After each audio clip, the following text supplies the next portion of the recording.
Okay, it is. Welcome, everyone. It is 6:01, and I'm going to call this meeting to order for February 23rd, 2023. And with that, may I have the roll call, please? Would you like to do the flag salute first? Sorry, I don't know what happened, but would you like to start with the flag salute? Oh, yes. Oh, absolutely. I'll lead the group, and if you would follow me in the flag salute.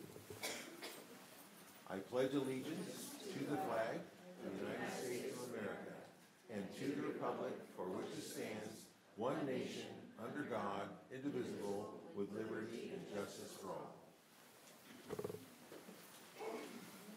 Okay. Thank you. And call the roll, please. Councilmember Karpinski-Costa. Present. Councilmember Lopez-Taff. Here. Councilmember Middleton is absent. Vice Mayor Daniels is absent. And Mayor Schaefer. Here. Next item, please. This meeting of the Citrus Heights City Council is cablecast live on Metro Cable 14, the local government affairs channel on the Comcast Consolidated Communications and AT&T U-verse cable systems. This meeting is closed captioned and live streamed at citrusheights.net. Tonight's meeting replays on Monday, February 27th at 9 a.m. on Channel 14. This meeting can also be viewed at the city's YouTube channel. Okay, thank you. Next item, please. Next item is approval of agenda. Move approval. Second. Okay, second by Karpinski-Costa. Moved by Karpinski-Costa, second by Taff. All those in favor? Aye. All those opposed? No one opposed? Measure passes. Next item, please. The next item is public comment, and if you wish to address the council during the meeting, please fill out a speaker identification sheet and give it to myself. If participating via Zoom, you may use the raise hand function or *9 from a telephone, and I will unmute you when it is time to speak. Speakers are limited to 5 minutes each. When your name is called, please step forward to the podium and state your name for the record. And Mayor, I do have a couple of public comment cards to read under the general public comment tonight. And I also have a public comment to read during some of the other items, item number 6 and item number 9, which I'll hold until those items. Okay, great. So can we go ahead and would you read the public comments for this time frame right here? You want me to read or have the individual from the member of the public that would like to speak? Have the individual from the public, not the the folks that are online. I don't see any on Zoom that have raised hands, but I know we have one and now a second speaker card from members of the public. If you wish to take them first, and then I can Okay, I'll take them first, though. So the first up, and one comment real quick. We're all friends here. All of us have on this council have been at the podium. Please don't be nervous. You'll have 5 minutes to speak. But this isn't a discussion, so we're not allowed to really have an interaction discussion with you unless it's an agendized item. So with that, if Thomas Spencer will come to the podium, and he would like to talk about community connections.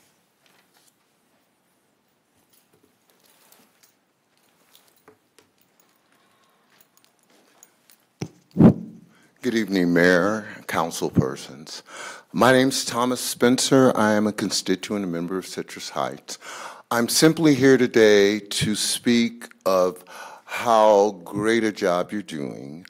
I'm very pleased with our connective environment now, and just feel that it is incumbent on me and necessary to express my pleasure, as well as one might express other things. And that's simply all I have to say today, and I appreciate your time. Thank you, Thomas. Okay, next up, can I have Christy Venrick Marden? And she would like to talk about animal neglect and abuse. Hi. Hi, I'm Christy Venrick Martin. I run a local nonprofit animal sanctuary and rescue, and I'm here to talk about the continuing dumping of animals, specifically at the Crosswoods Community Park. Not only have chickens, roosters, we have helped over 90 rabbits in the last 2 years that have been dumped in the park. We have contacted animal control, police, the Parks and Rec Department, the apartment complex, the library, and we are getting absolutely no assistance. Now the Placer County Animal Shelter that the City of Citrus Heights works with is now refusing to take rabbits because they are full, but rabbits continue to be dumped. 6 rabbits were dumped last week. 1 of them has died at the park, and the other 5 were neglected. And I'm just putting it out there that we have a serious issue in the community. Thank you. Okay, we have another speaker, Jackie Vaugh, and she is with the Sacramento Rabbit Advocates, and she would like to talk about rabbits at the Crosswoods Park. Please come forward. Hi, thank you for having me. I represent a volunteer community. We work with a bunch of rescues in the area as well, and we've actually been monitoring the situation at the Crosswoods Park, taking care of the rabbits there, rescuing them as well, and we've done this for a few years now. We've talked to CHPD, we've talked to Sunrise Park Department about this, Sylvan Library, CHAC, Animal Control, Crestwoods Apartment as well. We've been trying to work with someone to take care of these rabbits, to get them to a new home, and we haven't really had any help with that. Citrus Heights Animal Control does not take any rabbits. They say they only take dogs and cats, even though rabbits are the 3rd most popular pet, and they're very common here in Citrus Heights. We are told to go to Placer County, a totally different county, to take these rabbits to the shelter. And once we go there, they tell us they don't take any rabbits unless they're dying. So we really need to do something about these rabbits at the park, because if you search other areas that have rabbits at parks, in other cities and other states, they actually have a lot of big issues with these rabbits, and it costs the cities tens of thousands of dollars. These rabbits, we have documented over 47 cases of them having illnesses and dying at the park. They have contagious illnesses such as syphilis, coccidia, parasites, ear mites. These are things that are transferable to humans and to other animals as well. So I really hope this is taken seriously. We've actually had 1 rescue, as Christy mentioned, that took in 90 rabbits in the last 2 years, 90 rabbits from the park, and we spent over $18,000 in vet expenses. So we're doing the city a huge favor right now. No one's stepping up to take care of the rabbits. This is a very expensive project, and we're at our wits' end here. We really need the Citrus Heights Animal Control to actually do something, take care of these rabbits, and the Citrus Heights Animal Shelter to actually open the shelters up and have the rabbits be rehomed there.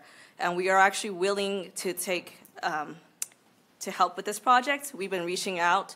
We can offer care on rabbit education. We can offer homes for the rabbits as well. We've actually adopted out 47 of the rabbits that we have rescued.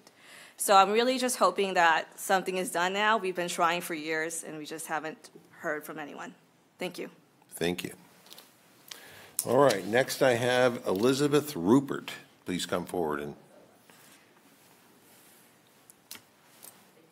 Hi, guys. I'm sorry I'm nervous. I've lived here my whole life. I'm also a volunteer with the Girls with the Rabbit Rescues. I'm actually Kurt Foster for an organization called FUR, Friends of Unwanted Rabbits, and I'm in contact with the director, and I just briefly messaged her. She said over the last maybe 10, 20 years, they've rescued over 500 rabbits at this park.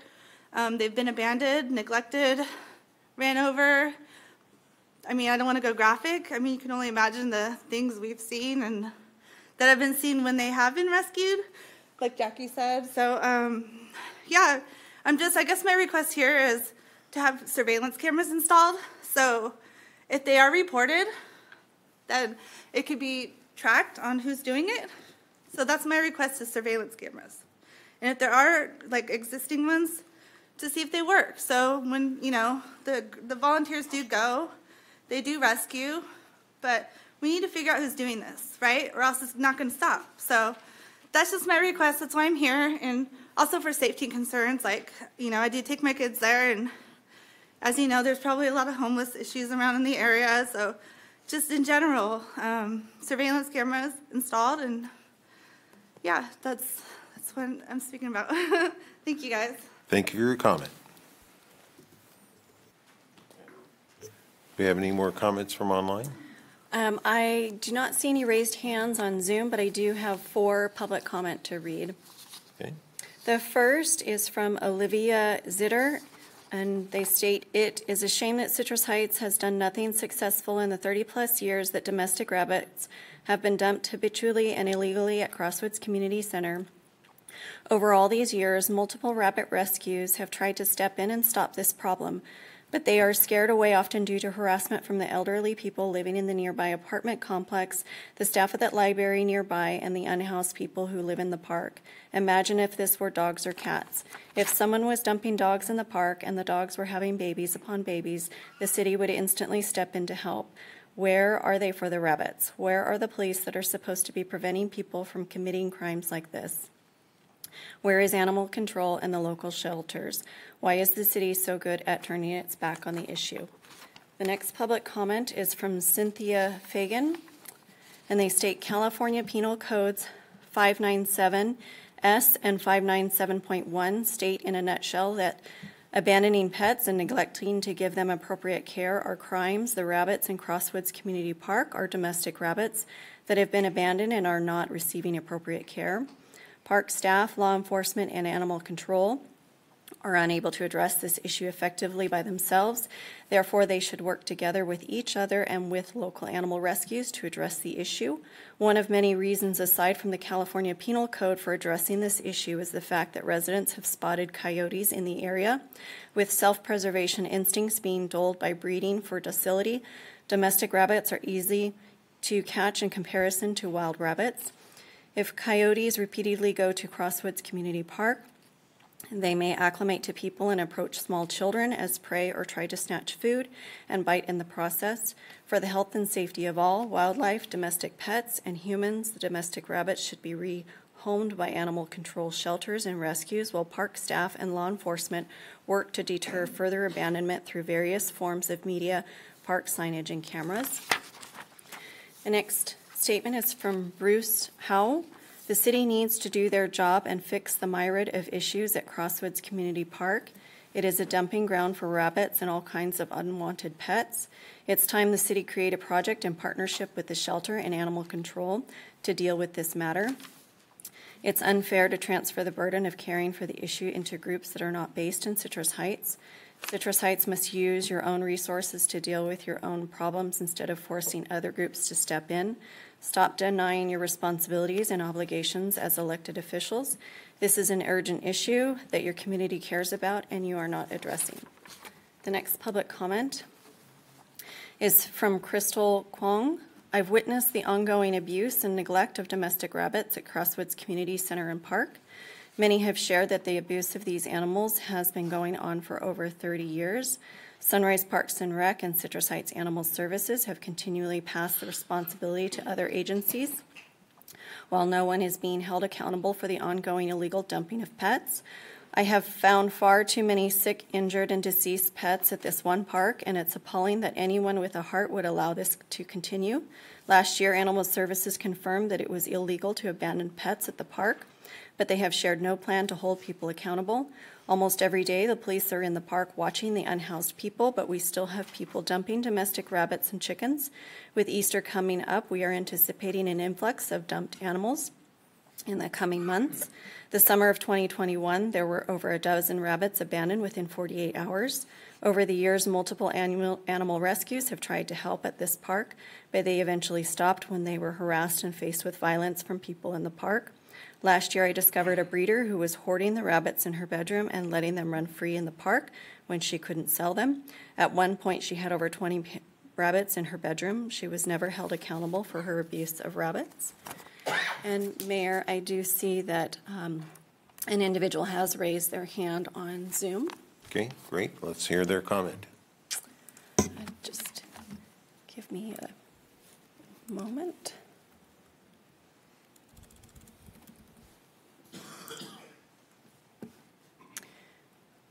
Omar Arcady, I apologize if I mispronounced that, but you can now unmute yourself to speak.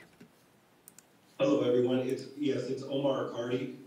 I just want to share a little bit about my experience with interacting with the rabbits and the unhoused folks and the folks at the library.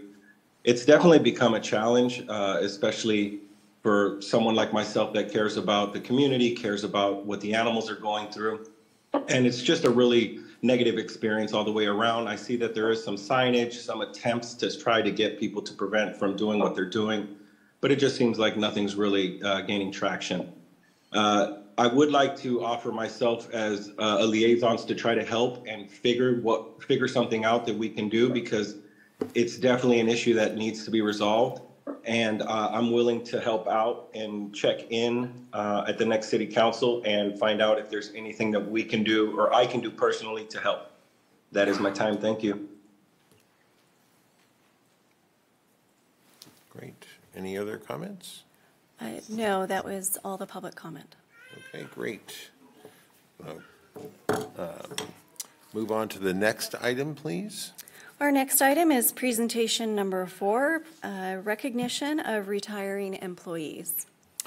Okay, great. This is a great opportunity as, this is my certainly first time serving as mayor, and this is really an honor to really recognize some of our long-term employees that are retiring. Only one of which is here tonight. But what I would like to do is have Councilmember Jane Taft to read the resolution for, the proclamation for Brian Koski, who is our IT manager who recently retired. And Brian, are you in council chambers? Feel free to stand at the podium and be recognized. Brian Koski was unable to attend tonight. Okay. Great. No problem. I will read his amazing proclamation either way. Proclamation honoring Brian Koski on the occasion of his retirement from the city of Citrus Heights. Whereas Brian Koski began his career with the newly incorporated city of Citrus Heights on December 18, 2002.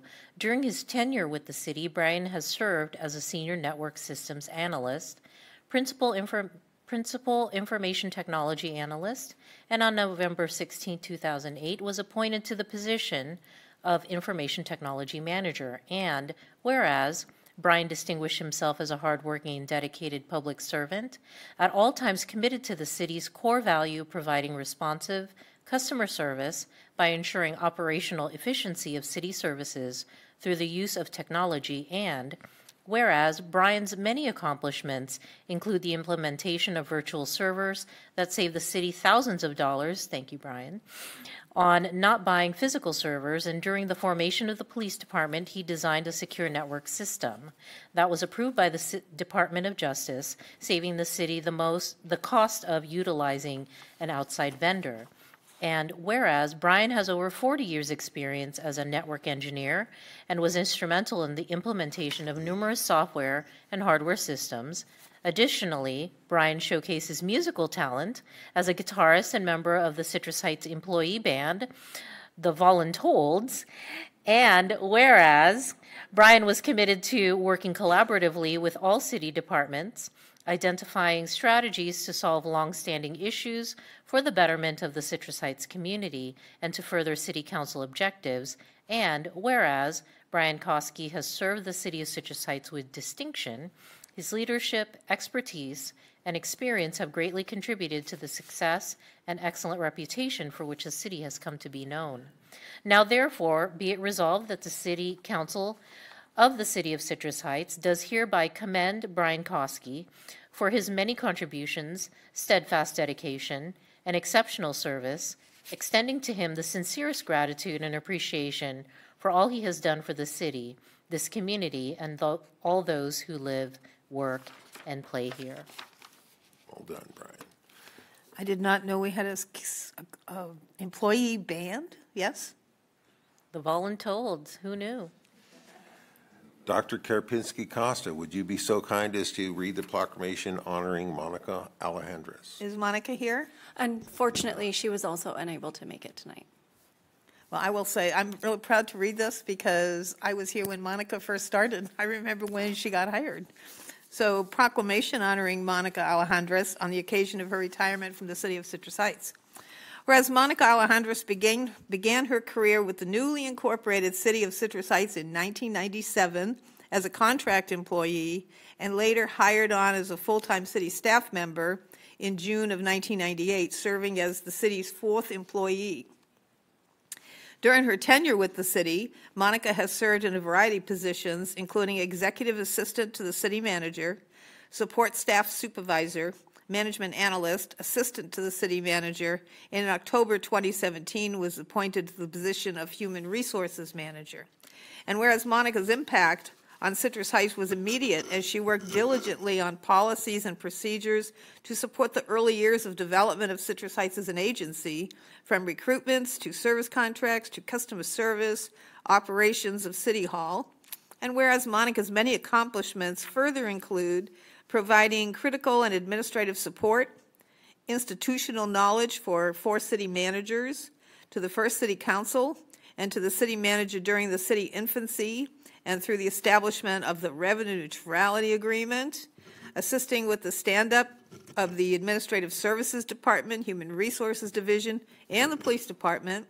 And whereas Monica played a crucial role as the lead project manager for the planning and construction of the new City Hall, ensuring deadlines and deliverables were met, and the building was ready to serve the community.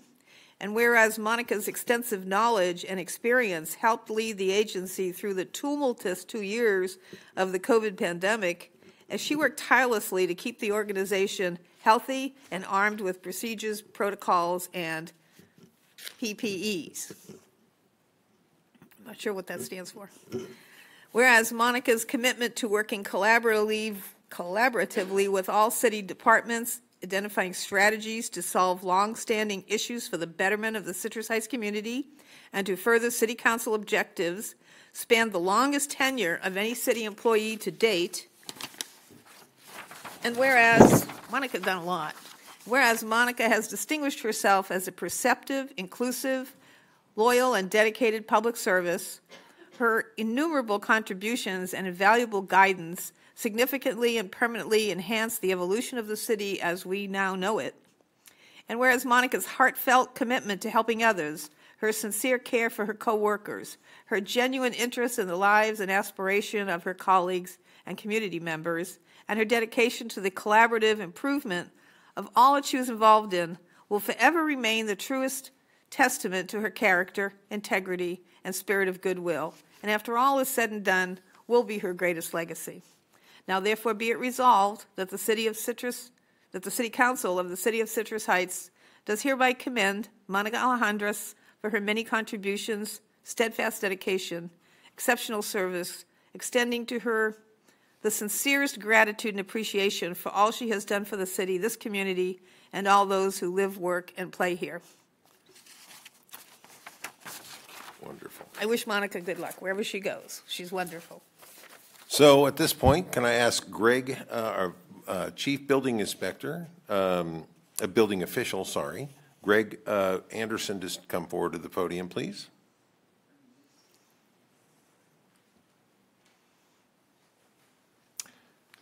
I hate to see you go, sir. You've been to my home a couple of times now. And you inspected my house. I hope it all went well.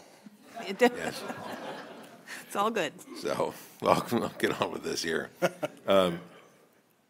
So this is a proclamation honoring Greg Anderson on the occasion of his retirement from the City of Citrus Heights, whereas Greg Anderson began his career at the City of Citrus Heights in 2000 as a contract employee and was later hired as a full-time staff member on June 29th, 2007. You were a contract employer for 7 years? Wow. Okay, serving as a senior building inspector on June 26, 2011, Greg was appointed to the position of chief building official. And whereas Greg is known for his exemplary job performance and service that reflect initiative, leadership, innovation, and efficiency, and whereas Greg has continued commitment to collaborate with the residents, businesses, and external and internal agencies to ensure the safe and sustainable environment for the city of Citrus Heights. And I'm going to pause right there because I want to recognize Greg for his hard work. I got a call last July from the contractor who was building out the Patelco Credit Union, which we just had the grand opening for, and Greg provided very good assistance in a very quick transition from their old building, which is where the new See's Candy will be, which is in the Sunrise Village shopping center, to this Birdcage Center. So thank you, Greg, for all your assistance there. They're very grateful, and I got all the kudos, and you probably never heard a word. So I just want to convey that to you, that thank you very much for that. So whereas Greg served as an important member of the Sacramento Valley building officials, holding several positions on the board, including Secretary Treasurer in 2016, Vice President in 2017, and President in 2018. And whereas Greg supported the well-being of the region through the act of volunteerism, since 2016, Greg has served as chair of the SVA-BOS, BO's Community Outreach Committee, which volunteers to rehab homes within the SVA-BO region. His acts resulted in numerous critical repairs of residences in Citrus Heights and throughout the region, ensuring safe and sustainable habitable homes. And whereas Greg received the SVA-BO's President Award in 2019 for his exemplary leadership in the building and safety industry, and in the 2022 Greg Welch Award that recognized his commitment to building safety and ongoing development and mentorship to those interested in growing in the building trades.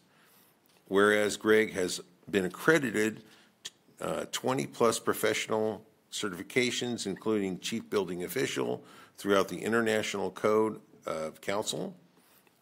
And whereas during his tenure, Greg oversaw the issuance of 47,373 building permits. I had two. And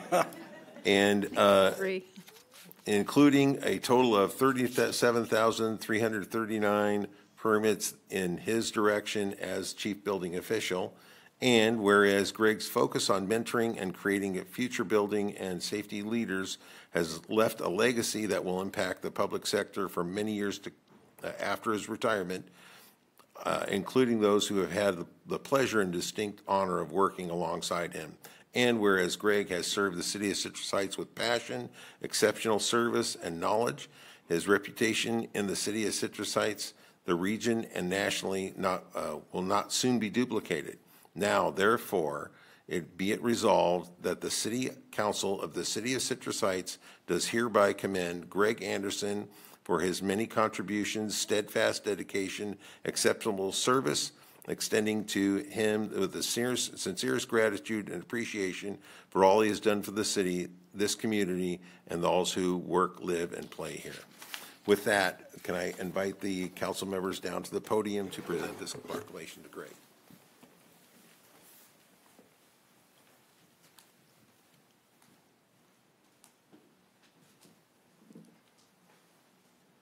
Never looked at the numbers in that manner before.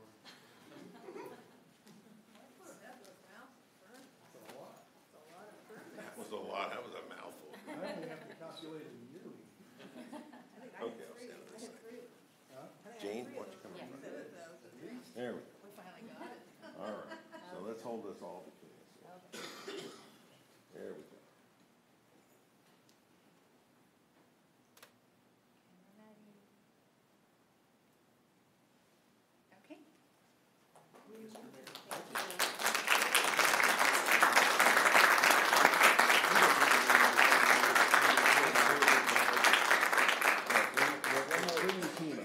One more for the team.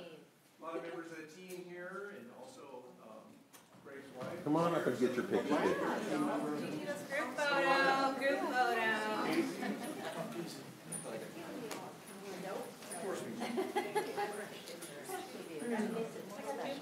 Absolutely. Short piece in the front. There we go.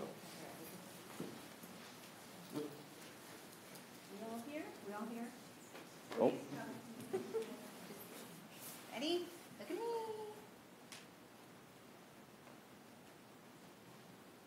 Okay. great.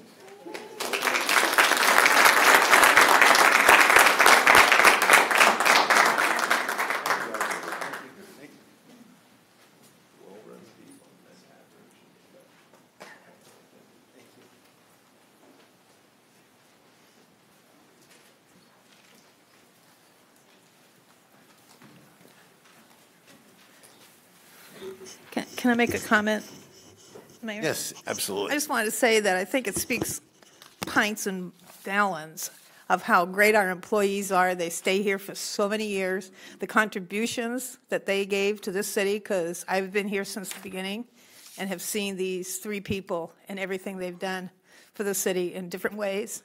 And I just think this is a great city because they made it that way. And thank you, the three of you. Any comments, Jane?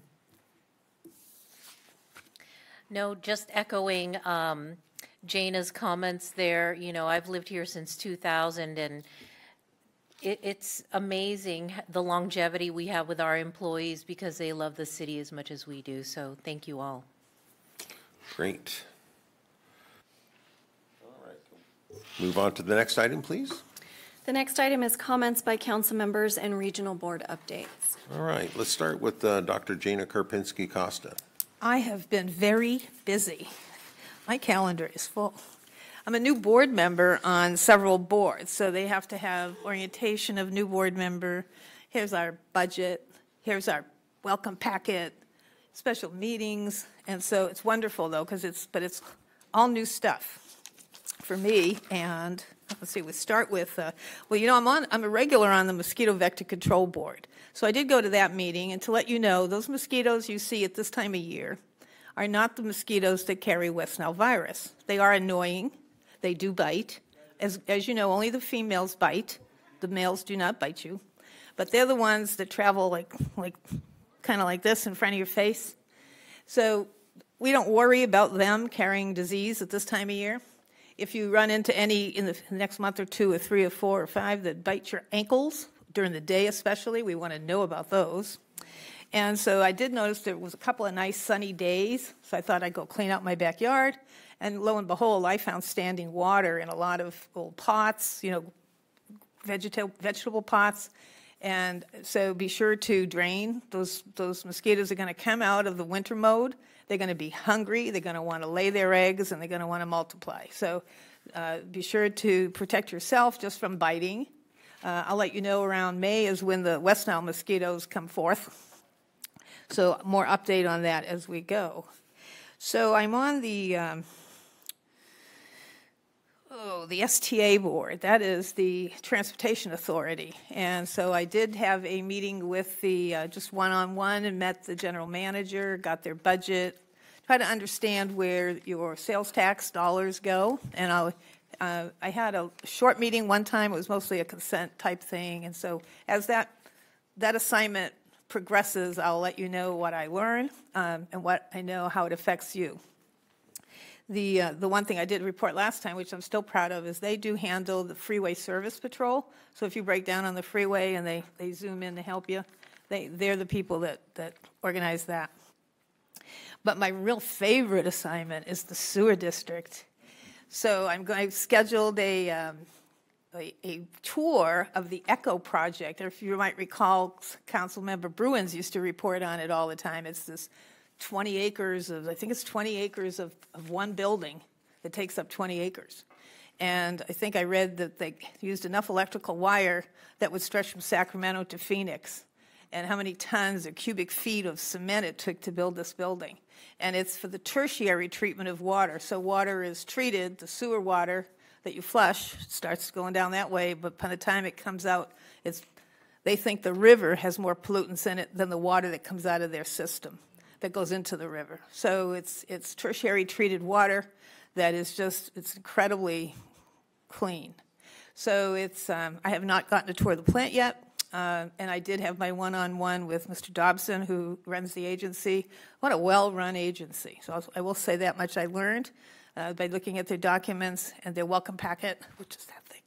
And so anyways, I'm very excited about that assignment.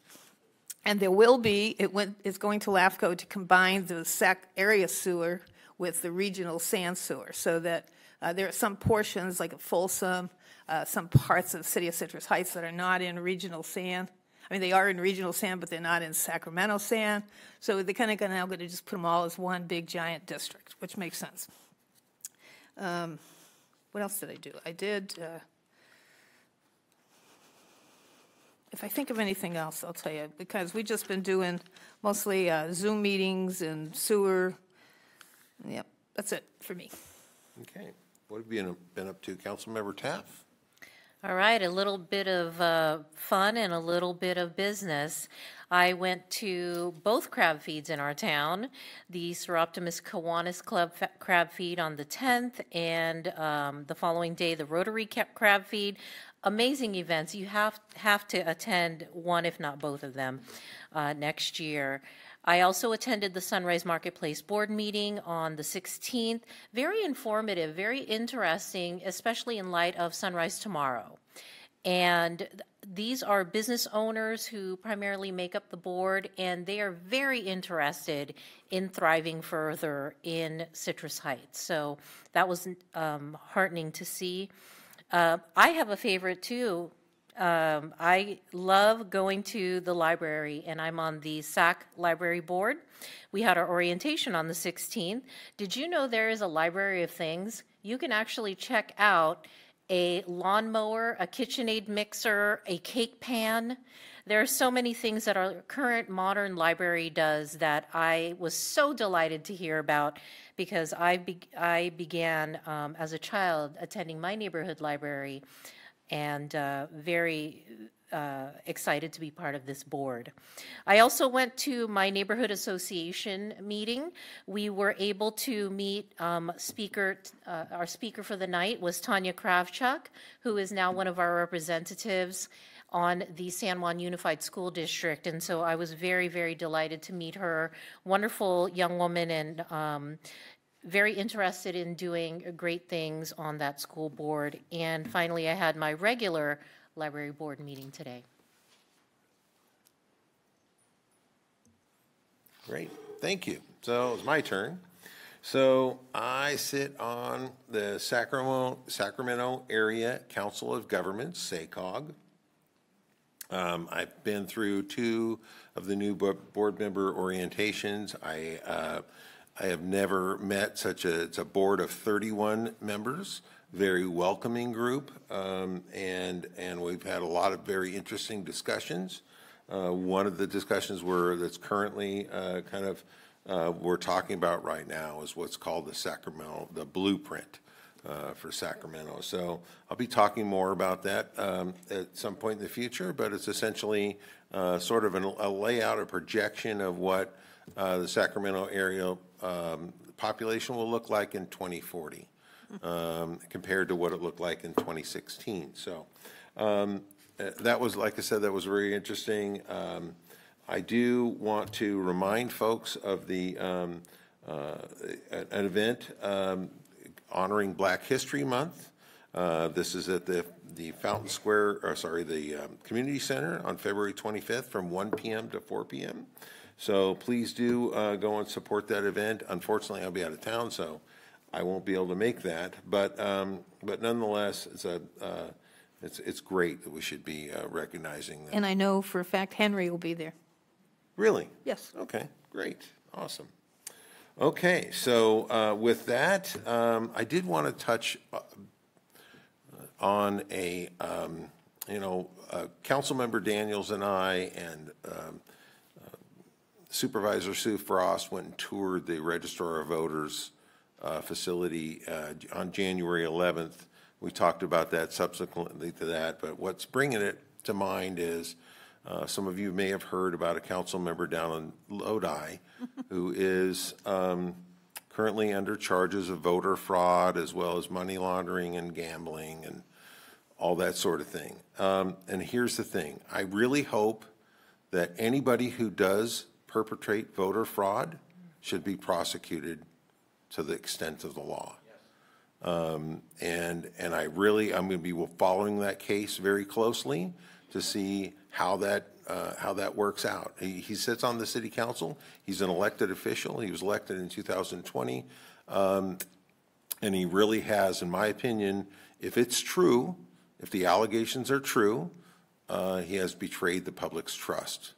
And there's no greater crime in my mind than doing that. So I invite you to follow that case.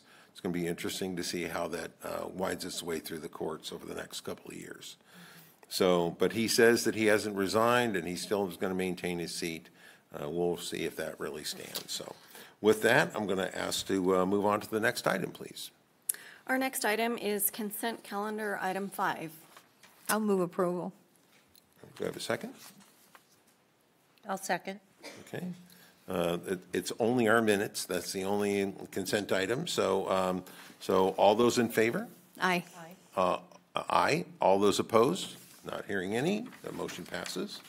Okay. So can I have the next item, please? The next item is a public hearing, item number 6, on a proposed ordinance prohibiting commercial vehicle parking on public streets in the city.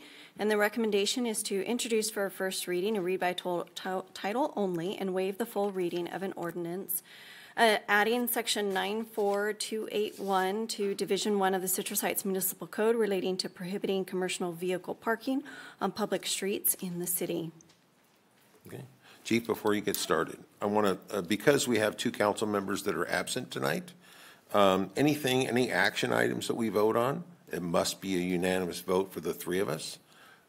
So just be aware that this is certainly something we'll be considering carefully. Thanks, Chief. Good evening, Mayor, members of council. Alex Turcotte, your Chief of Police.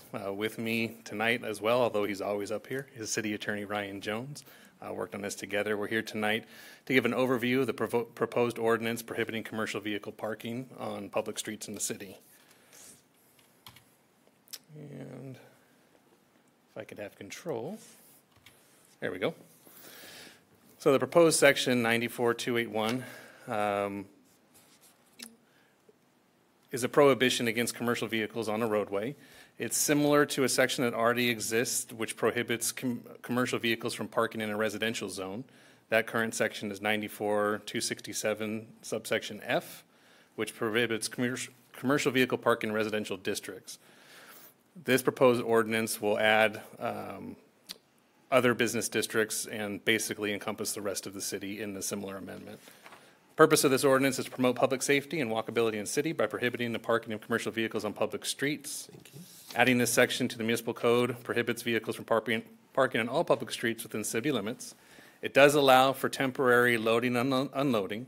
It also allows for commercial vehicles to service properties within the city. So, for instance, if you had a large plumbing truck, you could park your plumbing truck there while you were conducting a plumbing activity at the residence. So it wouldn't prohibit services from happening there, but the car could not stay for longer than an hour unattended without that service nexus, if you will. Commercial vehicles for this section means any motor vehicle used or maintained for the transportation of persons of hire, compensation, profit, or design, used and maintained primarily for the transportation of property as set forth in the vehicle code and also in our municipal code. And basically that encompasses your large semi-trucks, some of your larger panel vans, and for sure the bigger delivery trucks. Here's some photos here that you can see of an example, some of the issues, and this was really brought forward to us as a complaint from business owners in some of our commercial districts. Their customers were having problems seeing around large vehicles that were parked on the street, so they would have to inch out into the street and just felt kind of uncomfortable. Also, property owners felt it was kind of a visible blight to take up, one, it's taking up customer parking, but also just not the best look to have abandoned trailers and things like that. That feedback came to our council, and during our last strategic council session, can't get this to advance, Amy, if you could advance that for me. It became one of our strategic objectives aligned with under the goal of preserve and enhance public safety. The objective was present to City Council for discussion issues related to commercial vehicle parking on city streets. There's no anticipated fiscal impact associated with this action. The police department is responsible for the enforcement of the ordinance, as with all established on-street parking. The penalty for violation of this ordinance is proposed to be 112.50, which is consistent with the other section that prohibits commercial vehicles in residential areas. That'll require an update to council's resolution that creates the bail schedule for those violations. If approved by council during our second reading, we'll bring back an updated resolution that will add that fine specific to section 281. The other sections that you see here are just reference sections that show council's ability to issue fines of this type and under the authority for civil penalties of violations of our code. Outreach. So obviously, business owners had come to us with this feedback. We also wanted to make sure we could hear from other folks in the area. We actually had our city volunteers, our police department volunteers, actually take leaflets out and place them on the vehicles that would end up being prohibited under this section. They left flyers on over 100 vehicles asking for feedback to see if there's any input from the registered owners. To this point, we have not received any feedback back from those folks. We did try to do that outreach there.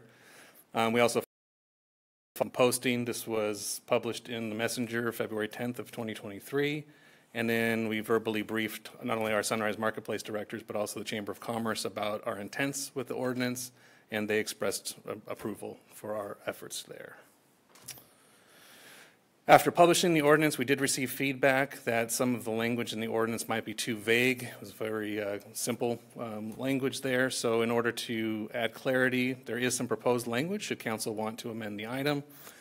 This language here is largely consistent with section 267 and adds more clarity into the ordinance, basically how long you can park, for what distance you have to repark, within a 24-hour period, and adds those issues of loading, unloading, and servicing locations with the delivery truck.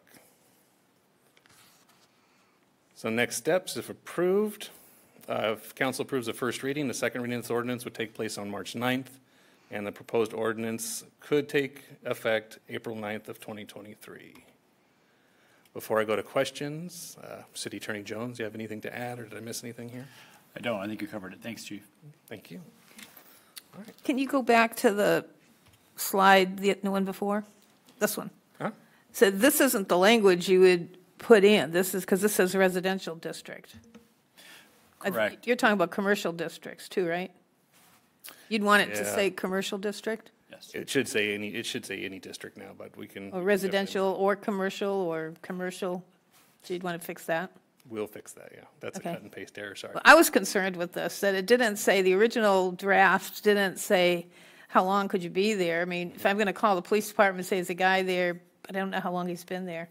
And so I know it used to be, and it wasn't, if it is in the other one, the other 267F, and this is not a subsection of that, it's a altogether new number. So, okay, so I'm happy with the adjustment, with Now, adding that that is additional another language. point if, correct me if I'm wrong here, but we could actually go back and just amend this original section to just say all districts and then avoid having to issue another number in general if that was the pleasure of council. Well, that's We up could to amend- we could amend whoever that way. does our ordinance, because it could have just been a subsection of the old section. We had contemplated that, whether you just amend 267F. We just thought it made more, really, it was a stylistic formatting decision to just add a new section related to the, Well, that's why you need to repeat all of the ands, ifs, and buts, and how many hours, and so I have a stupid question now.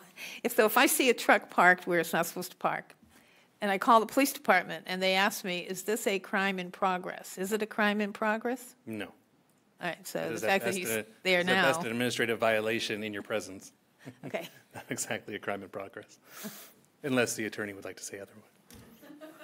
I would not. Definitely a violation of our code, for sure. I have another question of clarification. Hi, Chief. Hi. Question for you. I have small business owners, whether it be a plumbing company and their trucks, but not semis. And so I understand if it's just a vehicle truck, that's different, but these are larger than a regular, drive-around truck versus a service truck. Does that also qualify under this ordinance? Go ahead. Sure. What the definition relates, it says, to section 94-172 of the code. We specifically reference that. It goes by weight. So it would be semi-trucks, but it also includes trucks that have a maximum gross weight limit of 5 tons or more. So your vehicles that are below that wouldn't qualify under this. Yeah, because I have quite a few in my neighborhood that I'm not happy to see every day.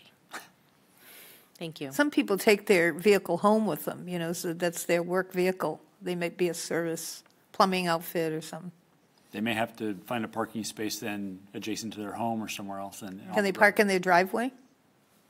There's no prohibition from that in this ordinance. Okay.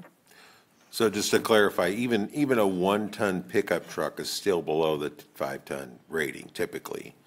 You know, like a 3,500, for example, is probably 8,000 pounds, something like that. So it definitely wouldn't apply to even it could be a commercial vehicle, but as long as it isn't, you know, designed for heavy hauling, for heavy duty work, then I think the 5-ton rating is about right. So, It's a public hearing, get open a public hearing.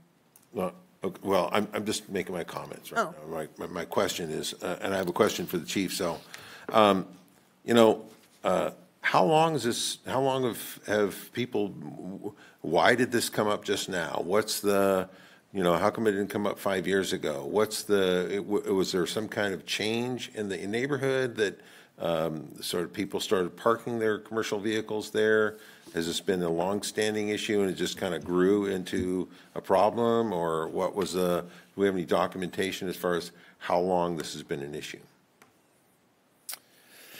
It's really a matter of perception. So this was brought forward to us late last year. The behavior itself seems to have been occurring for a long time, but prior to this ordinance, there was nothing unlawful about the activity.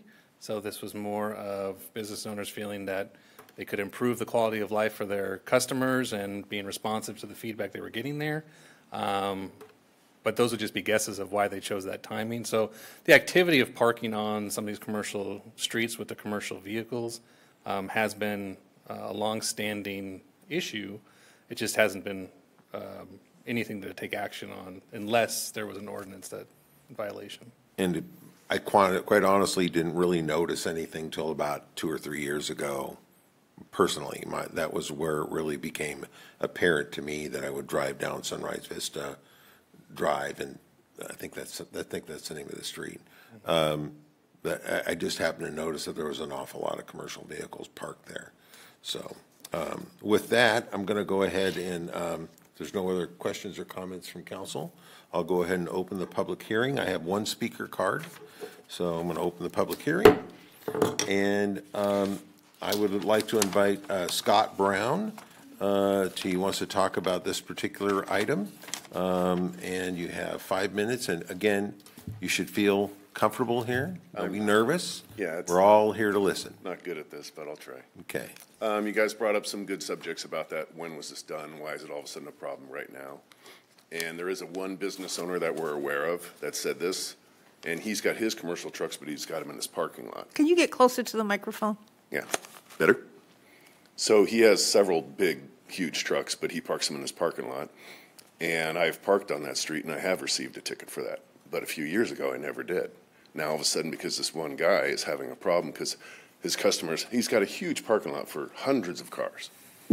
And he got mad because I guess, like he said, maybe they came out and they were uncomfortable but there's a big trailer that sits there for weeks at a time. It's not the smaller trucks or anything like that.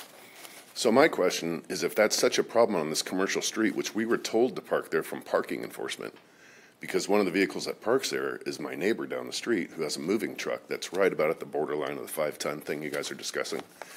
And she came to ticket him in his neighborhood.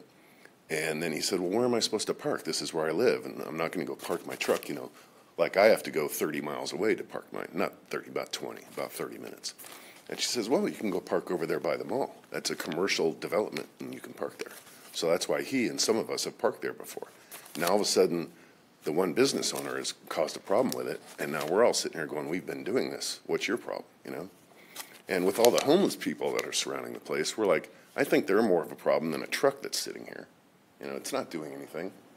If anything, it's keeping the homeless cars out of the way because there's people that sleep there in their cars every week. So we could almost block them out. But if this is such a big problem, why don't you allow us to park in the Sunrise Mall parking lot that's 20 or 30 acres of dead space? If you want to charge us $100 to park there a month, cool. Firestone's empty, Sears is empty. That whole back section has hundreds of spots. We could park our 5 or 10 trucks right there, give the city $100 a month. At the end of the year, it's $1,000, $2,000, whatever it may be. Beneficial to the mall, beneficial to you guys, beneficial to whoever. And it helps us out as just normal public people that don't want to go drive 40 minutes away to go park at Watt or way down by who knows where, you know? So it saves us time in our day, lets us spend more time with our kids and our wives, and it's not a really big hassle. They're just sitting there doing nothing. So I think there should be an option. If we can't, which we've been there for years, why not put us right on the other side of the skating rink in all that dead space? We'll give you $100 a month for it, you know? It's not hurting anybody. The problem with that is we don't own the mall. I get that, We but can't rent something that's doesn't belong to us. Sure we can. it might be a conversation to bring up. If Okay, you don't ask, you don't know. That's why I'm here. If I don't ask, nothing changes. So, fair enough. Thank you. thanks. And Mayor, I do have one public comment Okay. to read tonight, if there are Let's hear no it. other comments from the audience. And I do not have any on Zoom. Okay. So I'll go ahead and read the public comment. It's from Kathy Lynn Carpenter, the Executive Director with the Sunrise Marketplace. She states, last fall, we were alerted by property owners along Sunrise Vista of an issue with large commercial vehicles parking on the street.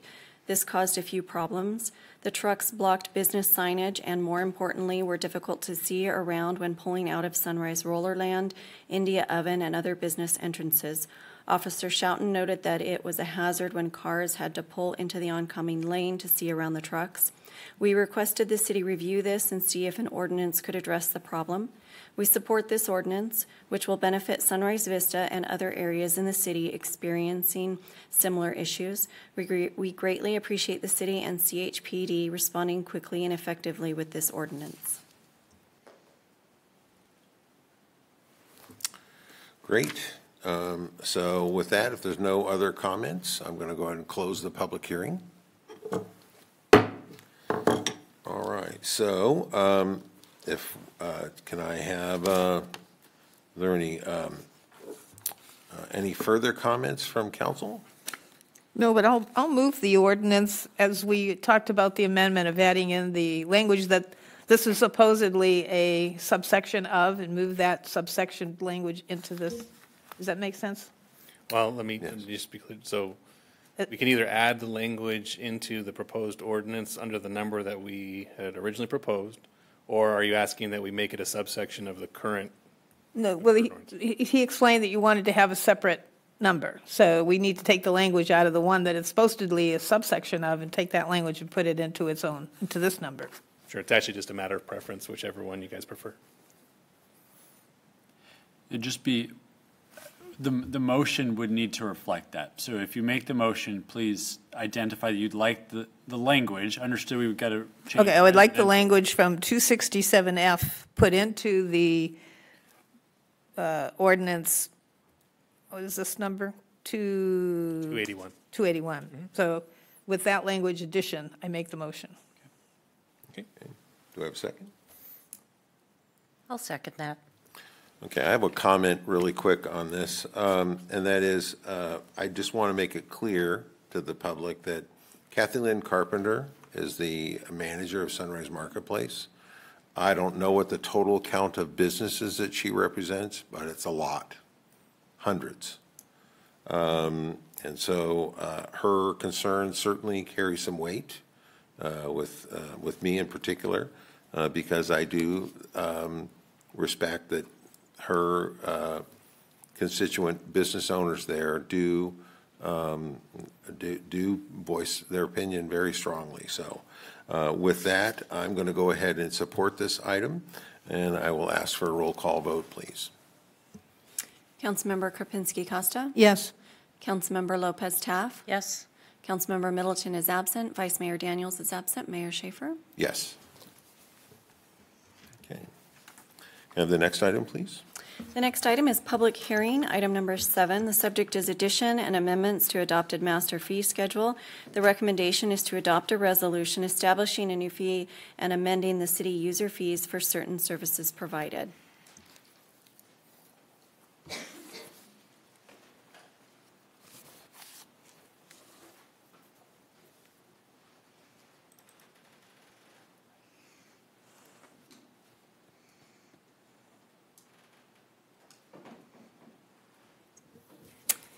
Good evening, Mayor Schaefer, council members. My name's Tammy Nosardi. I'm the finance manager with the Administrative Services Department. Tonight, staff is here to do an update to the city's master fee schedule. The master fee schedule was adopted by resolution in 2019 with Resolution 2019-109 on December 12, 2019. The schedule can be found on the city's website under Administrative Services Department, Finance, Master Fee Schedule. The fees increase each January by the CIP from the U.S. Bureau of Labor Statistics Consumer Price Index, all items San Francisco area as of October of the previous calendar year. Staff analyzes the schedule annually and brings adjustments back to council when necessary. New fees are presented through a public hearing. Tonight, staff is here to hold a public hearing for 2 new fees. Once the public hearing is closed, staff will then recommend 3 adjustments for council's consideration. So in regards to the public hearing, tonight's public hearing is for the 2 new fees for the shopping cart retrieval approved by adoption of Ordinance 2212 back in November 10th of 2022. The first fee is a $25 shopping cart fee and is due from cart owners when retrieving their carts from city storage more than 3 days after notification. The second fee is a $50 per occurrence state mandated fee to be collected if a cart owner has more than 3 occurrences within a 6-month period. If approved, these 2 fees will go into effect on April 24th of 2023.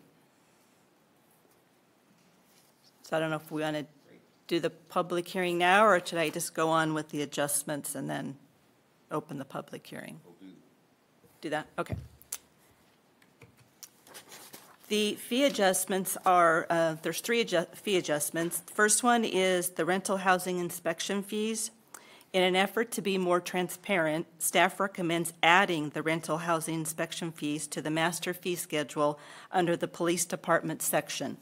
Currently, the fees in resolution can be found on the city's website under police department, inside CHPD, rental housing inspection program. The second adjustment is a fee that's right in planning for the parcel map urban lot split.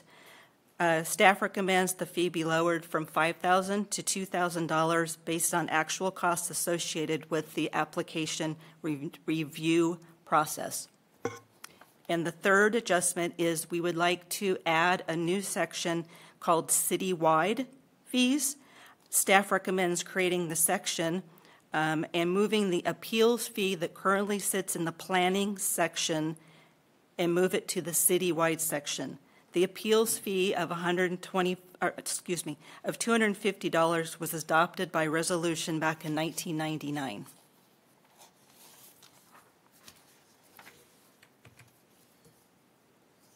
So then staff recommends that the city adopt the resolution for the 2 new fees and the 3 the 3 adjusted fees. Great. Comments from council? No. No? No. Okay, I do have Casey, you're probably going to need, Casey, you're probably going to need to answer this question for me. So going back to the previous slide, please. This is about the urban lot split. Okay, so we're reducing that fee from $5,000 to $2,000. So is this related to SB 9? That's correct. Okay. We've now had the opportunity to process a few of these maps. We weren't sure when we first set the fee how much it was going to cost us. Now we've had a few go through the process. We see that it's much cheaper than the 5,000, and it's a bit of a barrier for entry. So we thought lowering it would help eliminate a barrier potentially. Well, so for the audience who's not aware of what SB 9 is, SB 9 was rushed through the state legislature in 2021.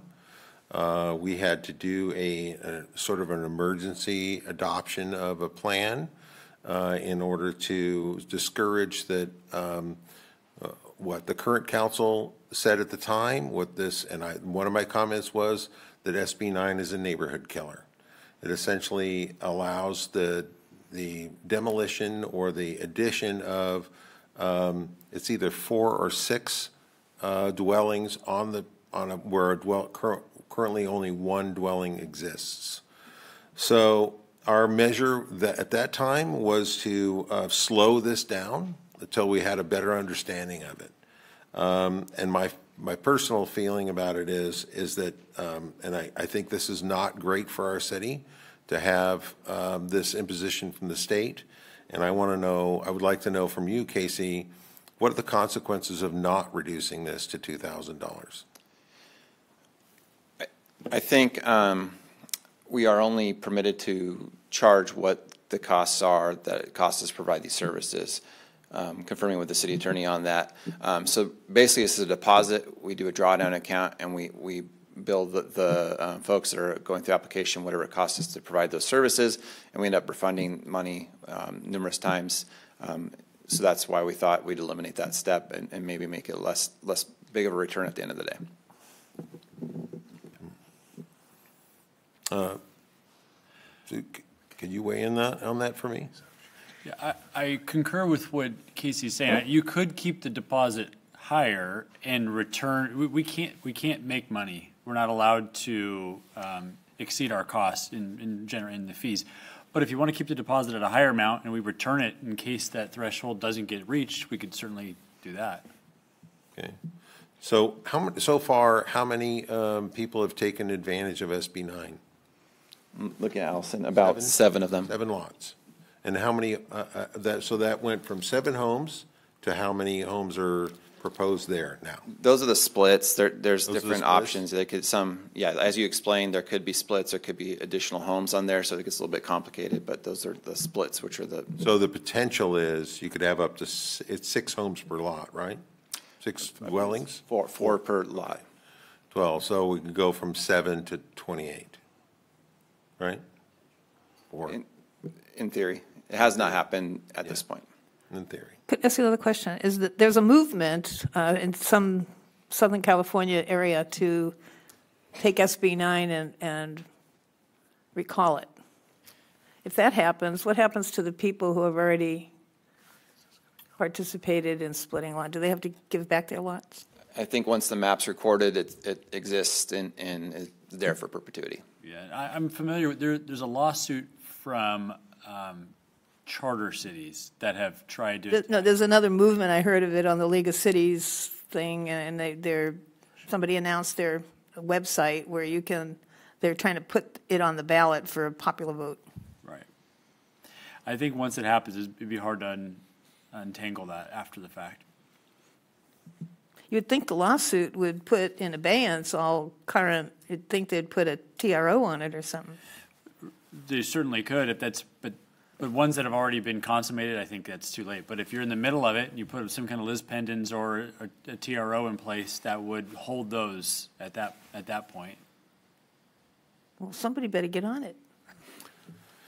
So is there an accounting cost associated with refunding this money after the process is over with?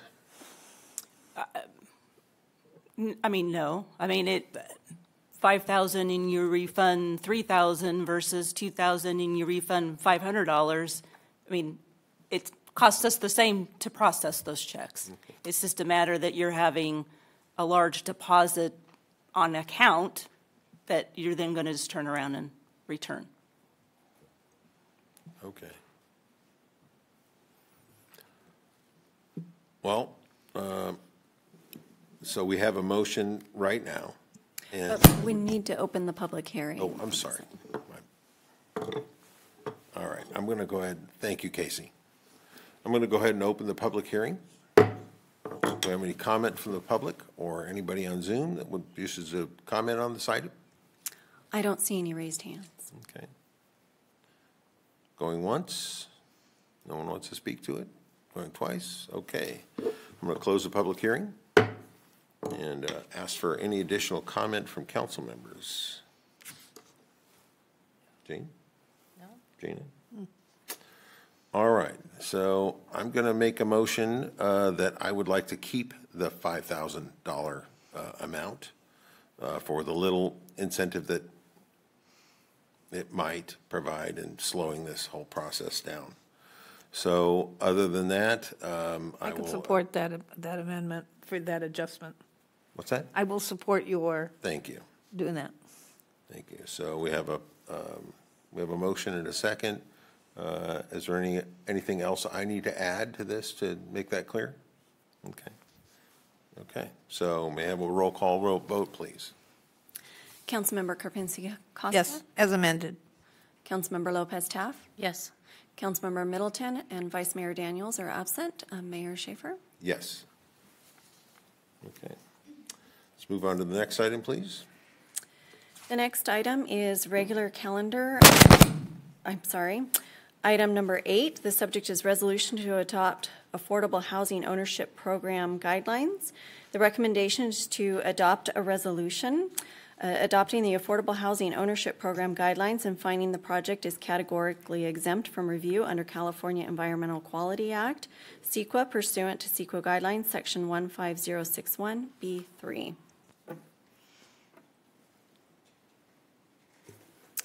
Good evening, Council. Very happy to be before you tonight. I'm Allison Bermudez with the Planning Division, along with Nicole Piva from the Housing Division, to present to you a program that we've been working on for about a year.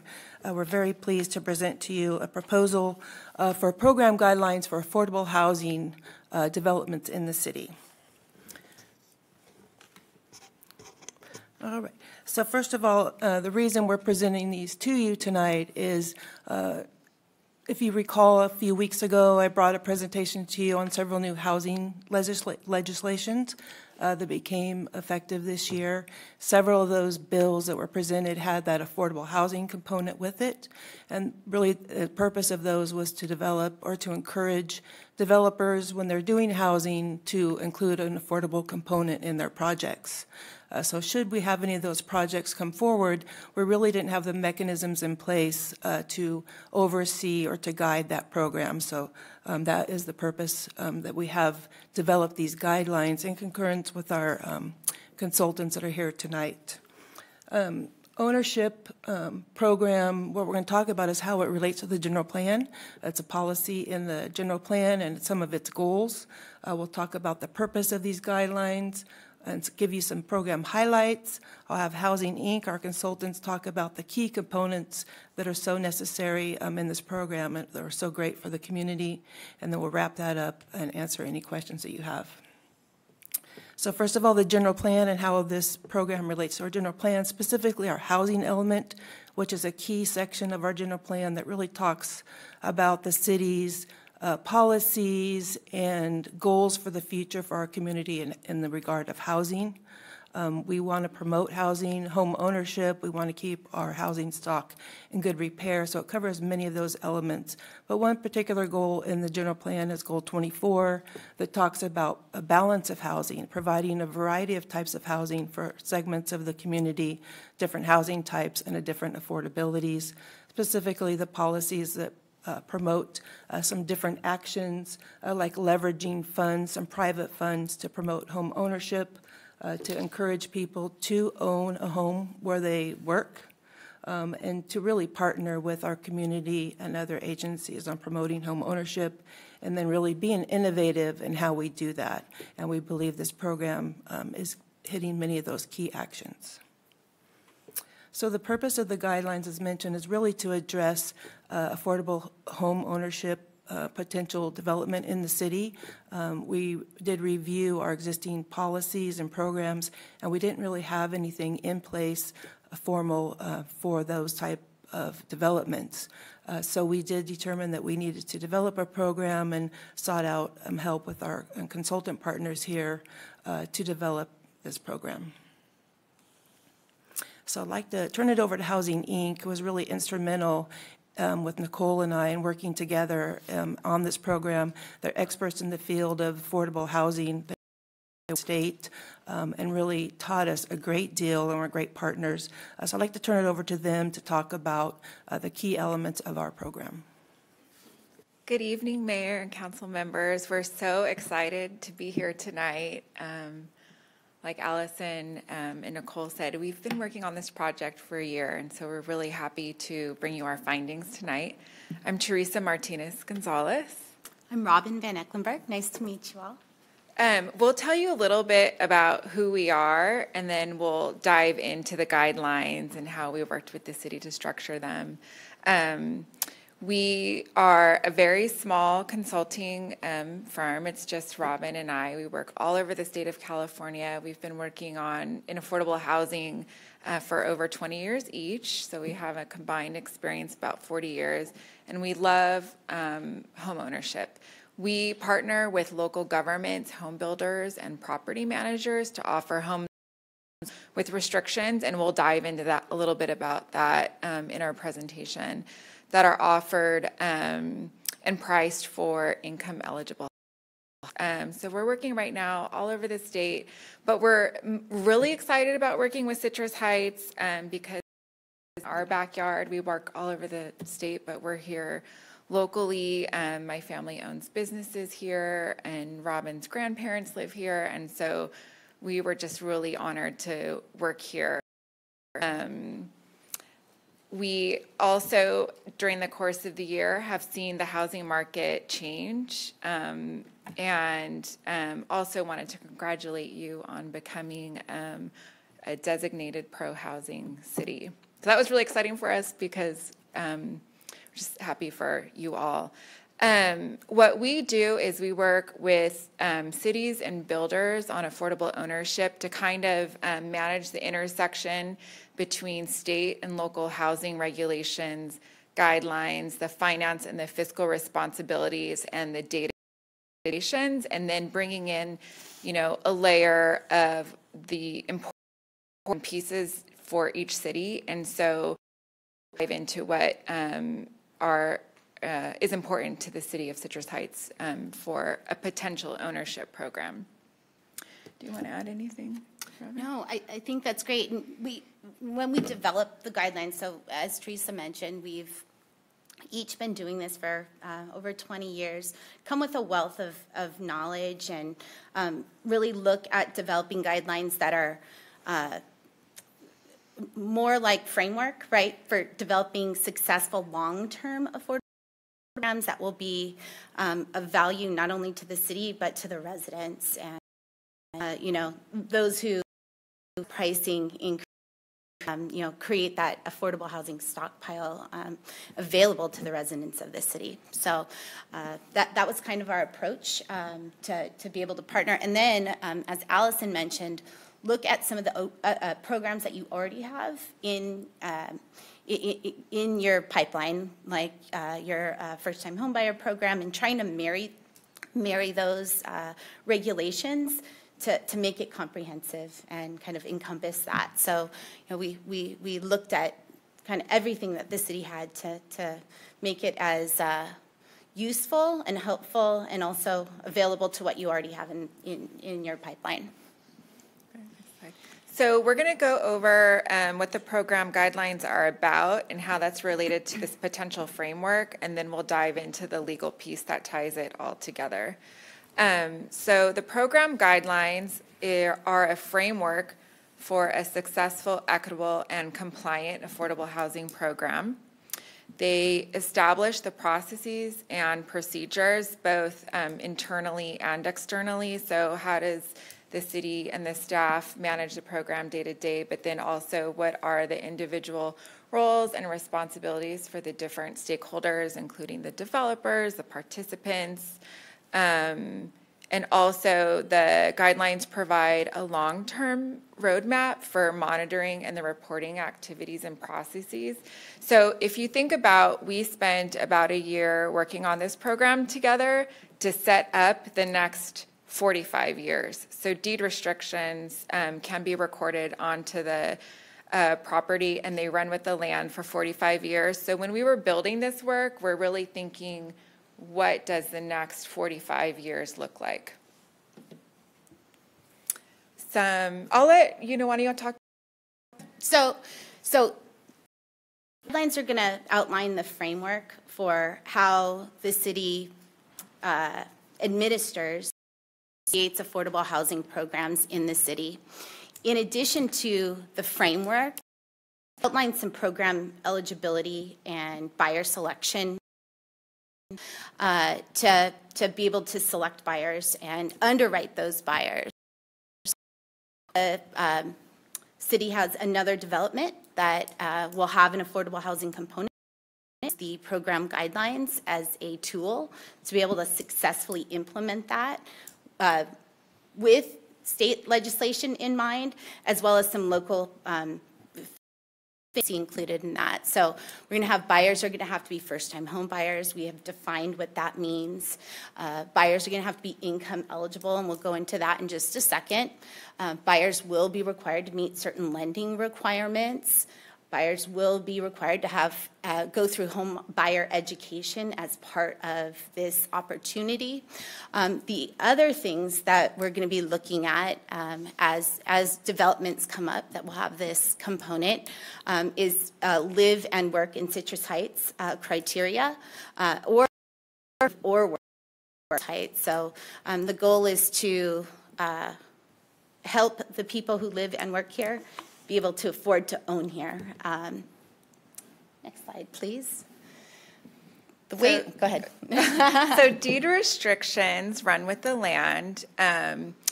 Sometimes, usually for 45 years, sometimes for 55 years. They are required by the state legislation, and they are a legal tool to create the affordable housing.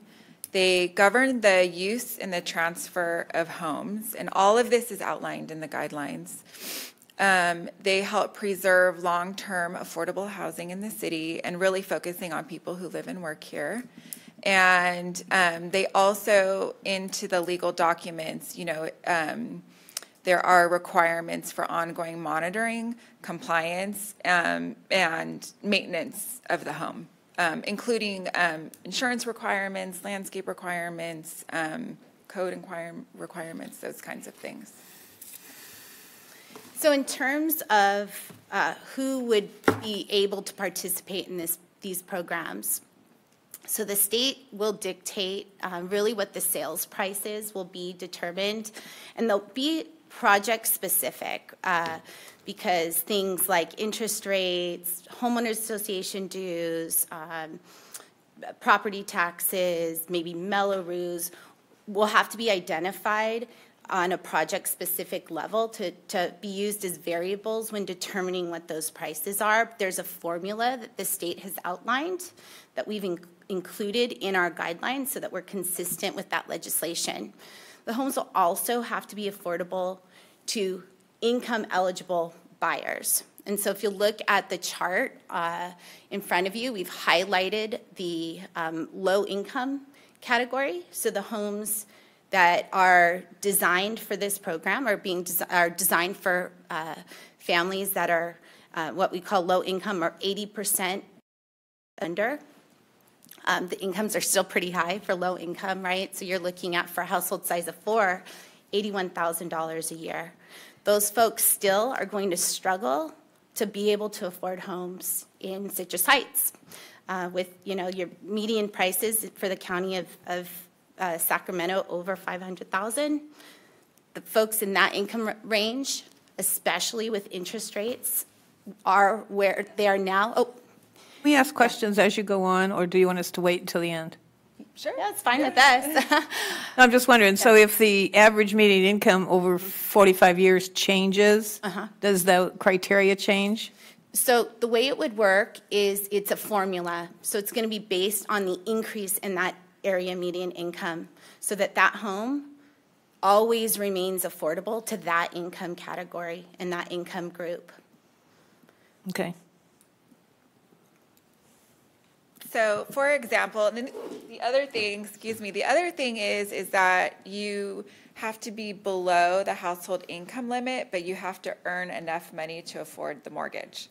So, you program-wise, right, you could qualify as a family of four if you make $20,000 a year, but you need to afford the mortgage. So there's this, intersection between affording a 30-year fixed-rate mortgage and not exceeding the income limits for the program. So wrapping up, the ownership program guidelines embody the state and could be local housing regulation. They apply to new home development projects, and they are a framework to create these future homeownership opportunities for people who live and work in Citrus Heights. So that wraps up the presentation portion of this item for the Affordable Housing Guidelines. Thank you, Teresa and Robin, for being here tonight. I just want to say you guys have been wonderful to work with, and it's been a really good partnership. So we'd like to open up to questions. Yeah, go ahead. So let's say we have a person who gets this little house, and then after a few years, he wants to sell his little house and go move to Placer County and get a nicer home. So he has to then sell his house to a person who will qualify for they go through the same system. Right. What if he wants to sell his house? He has to get his house sold in order to get the one he's moving into, and you don't find a buyer that qualifies to buy his house, but he finds one that isn't quite in your program that qualifies. Can he sell his house, or is he stuck with it? So, yeah, that's a great question. The city will have the first right of refusal built into the deed restriction. So that homeowner will always have to give the city the first right to be able to find a buyer. And then if they're unable to find it, then, the city has the ability to release that restriction.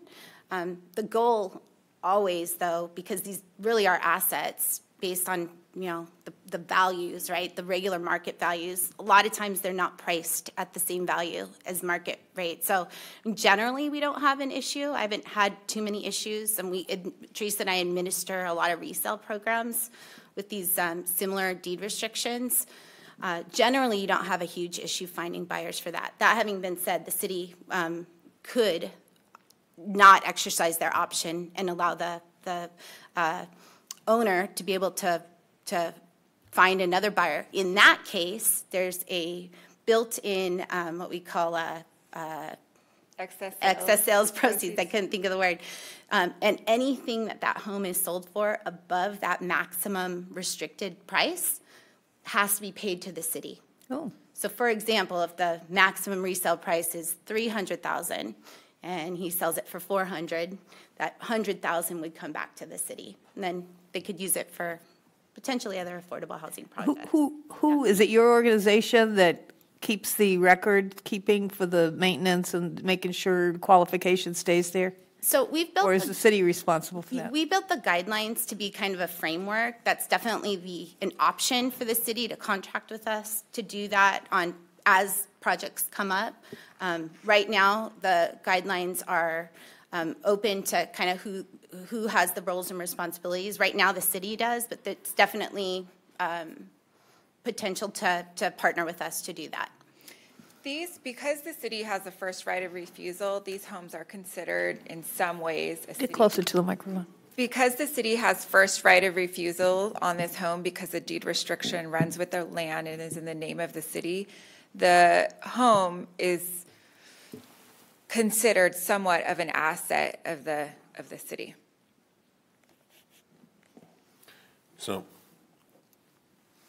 There's a lot, there's so much we could talk, we could talk about. One question leads to, you know. It's a long item. Yes. So I hope I'm not item. I hope I'm not talking too much. No, you're good. So what, thank you for coming and presenting to us. What is the difference between the value, the full market value versus what you would consider an affordable home value? Is there a calculation? Is it a formula of parts?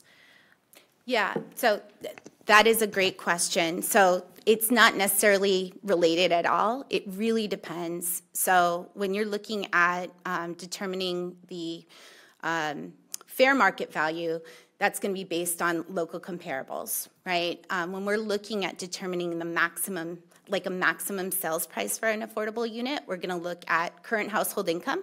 We're going to look at, for the current AMI level, we're going to look at a household size depending on the number of bedrooms in the unit that we're looking to sell. We're going to look at current interest rates. We're going to look at homeowners association dues, Mello-Roos, and we're going to kind of back into what is the maximum that that price can be based on all of those variables. So it's hard to say because it's going to be project specific and closer to when you're actually going to develop the units as really when you'd establish what, you know, prices are for those homes.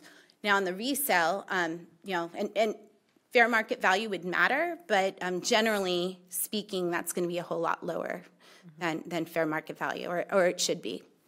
So here's a concern that I have with an individual who is at a certain income level buying into, surrounded by neighbors who are paying the fair market value for their home.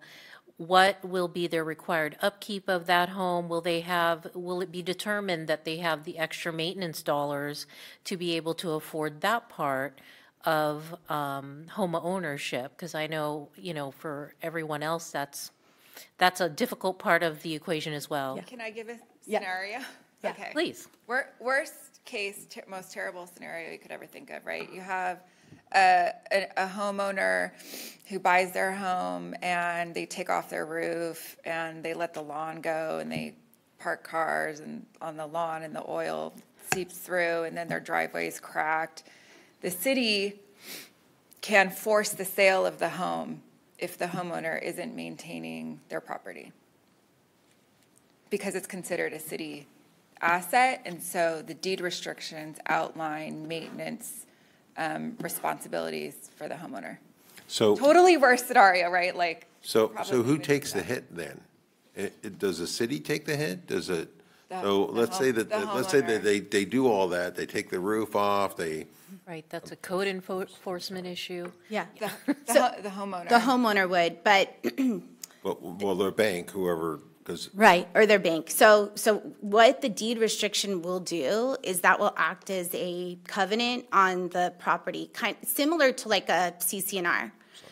And in that, the city will have not only the first right of refusal, but will also have not only monitoring obligations. They will also have the right to force maintenance and repairs and be able to check in on homeowners to make sure that they're doing that. Now, back to your question on whether or not they can afford to do that, I think that's a different question. And so I think what we would do when we're calculating that maximum sales price is we could add a maintenance or a utility allowance when we're looking to calculate that potentially.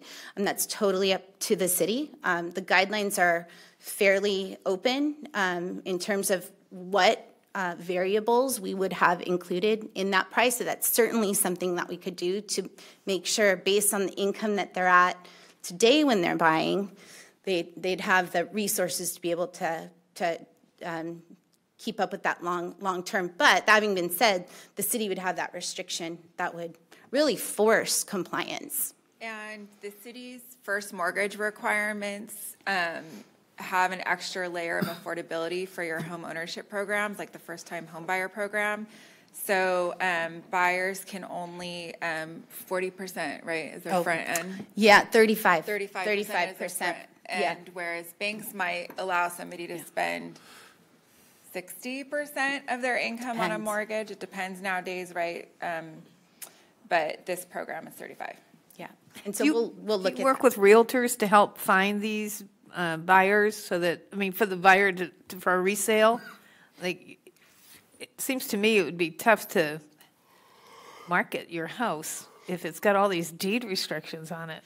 So sometimes, yeah, we work with realtors. A lot of times for the programs that we manage, we have big wait lists because the difference in the market value and the maximum sales price is so great that it's an opportunity that folks in this income category would have no other option, right? No other ability to be able to purchase. So a lot of times it's not really an issue in terms of finding a buyer. Has been our experience. So generally that's not a problem. If you don't already have an established list, yeah, that's definitely something like partnering with realtors and lenders to be able to find an interested buyer. I have a question, and it's actually for our city attorney. Ryan, what would be our exposure in this case with, it just seems like quite a hybrid situation with private home ownership and city asset. What does that mean to the city? Yeah, I mean, I think the state, I think HCD looks at this really carefully. So I think that you have exposure to fines from the state. I don't know so much from a private standpoint, but I think publicly that's where the concern would be is if you're in violation of it, I think the state would come down pretty hard on the city. So from your perspective, it would be in fulfilling the affordable housing requirement. Okay. That's the part that I think would be the hook from them, yeah. Okay, thank you. Can I add one more thing? We've modeled this based on programs that we've administered kind of all over the state. So there's nothing too revolutionary in terms of how we'd administer the program or the documents that we'd use. We really kind of try to take a best practices approach when developing these programs. So, we've administered similar programs like this down, starting in the Bay Area for, like Teresa said, about 20 years. So there's history and there's precedent there. So I'd just like to say that, if you're concerned about the exposure, there is a precedence for this in the greater Bay Area. So I've got a couple of questions. Are you guys done? Go for it. Okay. So let's say that you mentioned the family of four is 81,000. Mm-hmm. So 80% of that is 64,800. And if it's 30%, that means that the dwelling is going to run around 200,000. If I can, the 81,000 is actually 80% of the median. So that is 80%. The median price for Sacramento County is $102,200. So that's not based on the. That is the 80%. Based on where we, in the city of Citrus Heights, that's based on the whole Sacramento County, including Fair Oaks and. Correct. Folsom and Rancho Cordova. Yeah. Correct. Which I think our particular number is a little lower in Citrus Heights than it is in Folsom, for example. Mm-hmm. So what is number one, where did this housing stock come from? Is it built? Is it existing homes? And if it's an existing home, how do you get into that? How does that work? So the where would be on new developments. So on new developments that maybe the city is designated as a surplus lands site, a certain percentage of those homes would be required to be set aside for the affordable housing program. So it'd be on new developments.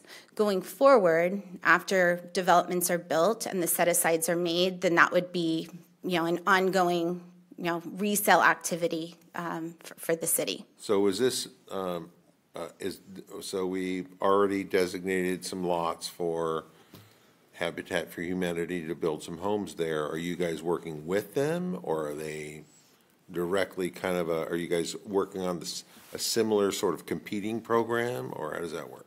So they likely have a program outline that's very similar to this. So this would be for non-habitat sites.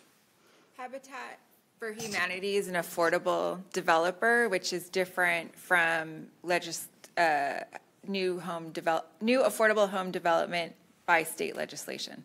Oh. So it's two different, similar programs, two different mechanisms. Right. Okay. So I'm going back to, let's say that you said the median price, where did you, for the family of four, is 102, 200,000. Correct. Okay? So if I'm 80% of that, right? Mm-hmm. So I'm about 80,000. Correct. How much home can I afford with no down payment? You can afford right now, with current interest rates, about $260,000 a year.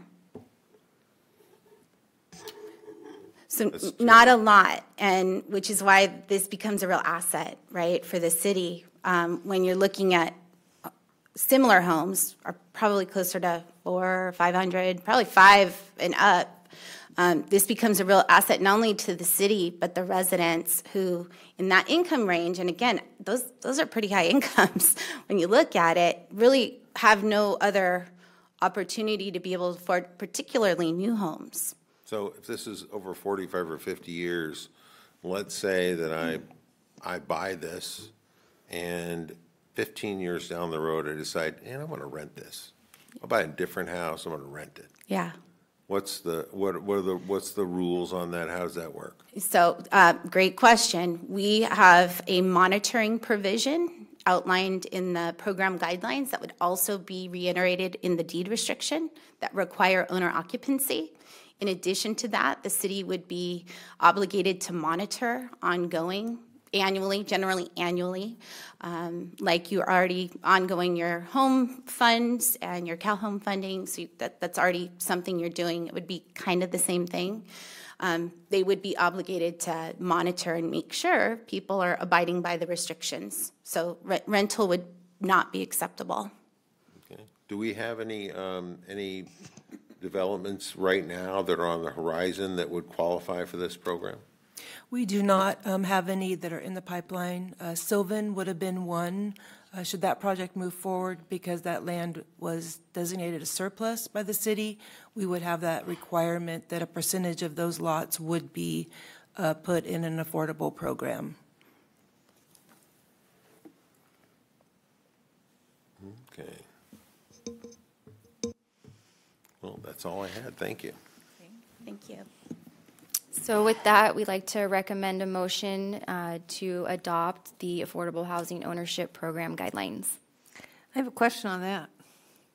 Do we need to adopt it before we have a project in front of us? Wouldn't it be more likely you would get a project and then it would have some affordable homes in it, and at that time, the Planning Commission or council would then adopt the guidelines? Correct. Well, the guidelines will help establish the framework, because what would come before you when we had a project would be the actual affordable agreement that outlines the specific details that the developer would be providing us, and who's going to do what portion of the program. That would all be identified at the time we had a project.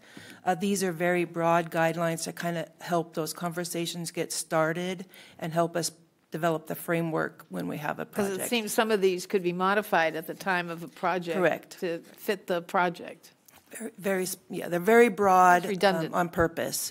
We try to be a good Boy Scout and be prepared to make sure we have the rules set in place that we can, as developers come in, we can talk to them about them. We want to make sure where we have the discretion as a city that we can do that. For example, without these, it'd be harder to say, hey, first right of refusal goes to people that live in Citrus Heights, second right of refusal goes to people that work and live in Citrus Heights, and so forth. So by having these in place, it gives us the ability to have more control over the areas that we have discretion to help align with some of the city's policies. And back to Tim's observation, can a person who has existing home say, hey, I want my house to be an affordable house, and so will you help me sell it? And because I just need to get out of town, and I'm willing to take what I can get, make this house affordable. Can you do that? Sorry, we thought we were. Excuse me. No, Right now, this is for new development, Only okay. right? I mean, that's definitely something that the city could contemplate. There's other jurisdictions that are doing like deeds in exchange Because for we're so programs. built out, we don't have a lot of opportunity to put affordable, except for the SB 9 stuff. Right. And there's no limit to how many cars they can park in their little tiny $260,000 lot. Oh, well. All righty. Okay, do I have a motion?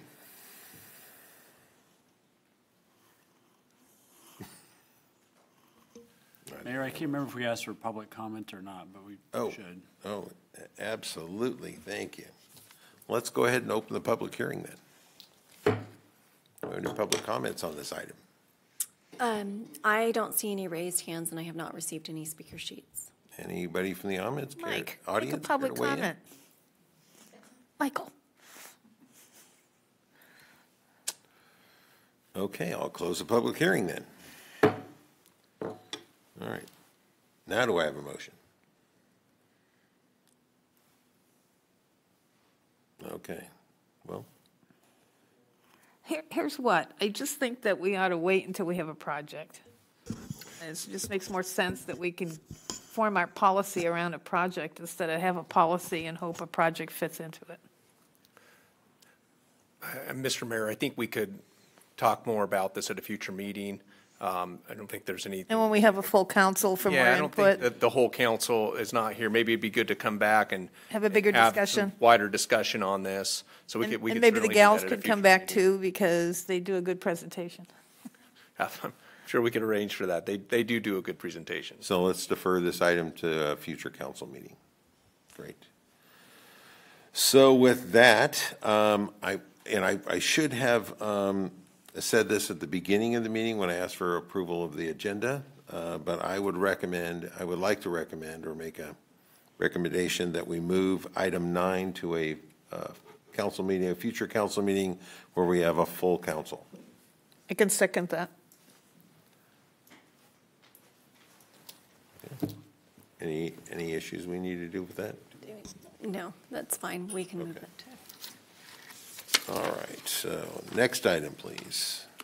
So with that, the next item is item number 10, regular calendar. The subject is budget allocation for Citrus Heights Cares Community Pride and Cleanliness Campaign. The recommendation is to adopt a resolution allocating $47,000 in American Rescue Plan Act funding to create and implement the Citrus Heights Cares Community Beautification Campaign. I want to thank the public who are still here for being still here. This is the best item on the agenda, you guys. Good evening, Mayor Schaefer, members of City Council. I am Megan Huber, Economic Development and Community Engagement Director. This item before you for consideration is related to a current strategic objective. It's to consider implementation and budget allocation for our Citrus Heights CARES campaign. So the CARES campaign is it's a strategic objective in and of itself, but it's also very related to a lot of really deep strategic planning work in both our community image and community connection goals. So I'd like to take a minute to connect those dots and share the foundation that's being laid so that it accurately reflects the excitement around this upcoming Citrus Heights CARES campaign, which will then review the brand and the campaign itself. So first and foremost, that this is a current strategic objective directly related to deep strategic planning work, and I wanted to take a moment and give a few high level for our community. We deep foundational strategic planning for community image and connection, and we used resident data to set priorities. See here a sample question from a flash vote issued last year where our residents their top priorities, and you can see the three highlighted are physical safety and security, the appearance of our neighborhoods, and the amount of commercial vacancies and blight. Put another way, this same flash vote offered a fill-in-the-blank question where they can add additional information, and you see here a word cloud that reflects those submissions with top most frequently used words being homeless, neighborhood, repair, issue, parks, blight, etc. So in addition to this quantitative work, we also spent a lot of time gathering qualitative data and speaking with a plethora of community groups, community organizations, community influencers, community leaders, of which a portion is listed on this slide. And all of that work really narrowed us down to 4 key focus areas to drill down our strategic planning work into, and those are community image, community connection, economic development, and infrastructure. So what I'd like to speak to now is the work being done in community image and how this Citrus Heights Cares brand will continue to elevate and amplify that. All of these community image goals were via a resolution of City Council adopting our focus area work plan, and that was a series of about 49 recommendations from staff on how to advance all of these priority areas. For our community, all of this strategic planning information can be found at the website on this slide. And as I mentioned, this is a current strategic objective to bring a funding request to City Council for implementation of our Citrus Heights Cares campaign. So putting all of this together, I'd like to set the stage by describing the foundational work that city staff has done over the last year to advance those strategic goals and strategic objectives, specifically in that community image category, reviewing the toolbox that we're building. And it's really 3 things. It's tools for beautification, tools for homelessness prevention, and our third and most important tool is our community.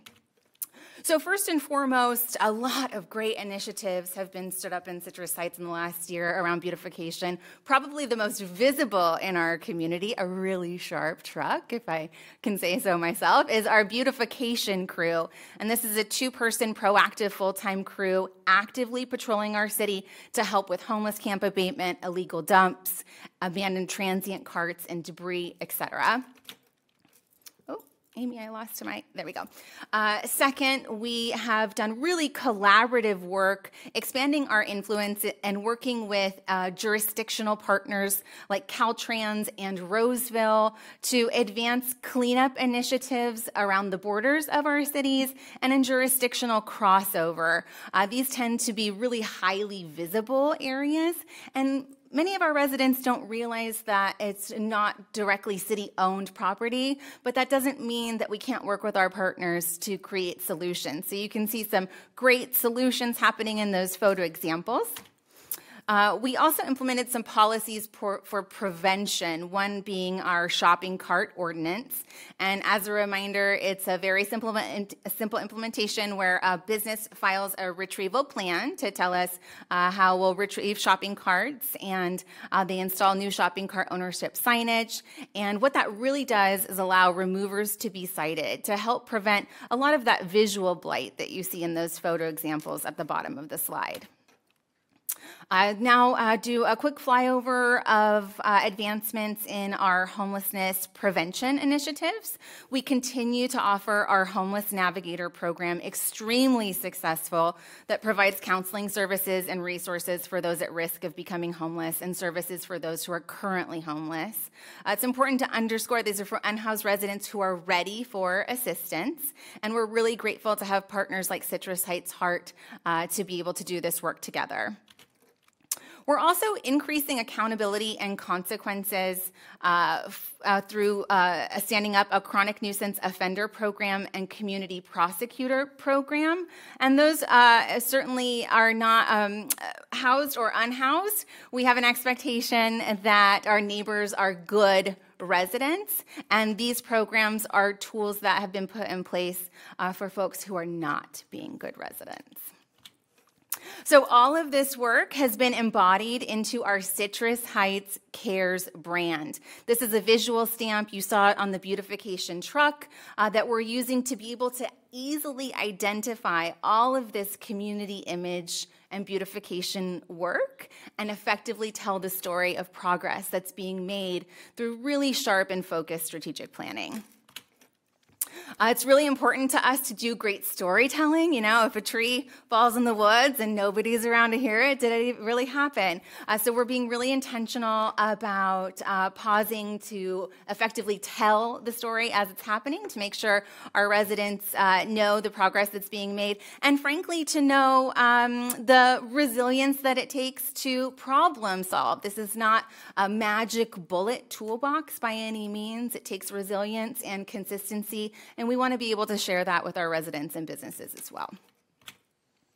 We're also committed to continuous education. I want to thank Sergeant Sessamino and our partners at Citrus Heights Police Department who helped us roll out these informational flyers that are essentially a snapshot of all of these resources and work being done to be able to educate on the tools that are available. And most importantly, the third item in this community image toolbox that we see being the most effective is our community. Our intention is to stand up the next phase of the Citrus Heights Cares campaign to effectively continue to educate and also activate our community even more so that we can all lean into this community beautification work together. The Citrus Heights Cares brand will have a tagline of beautifying our city together, and it will have three really simple calls to action. We'll ask our residents and businesses to report, we'll ask them to maintain, and we'll ask them to chip in with us.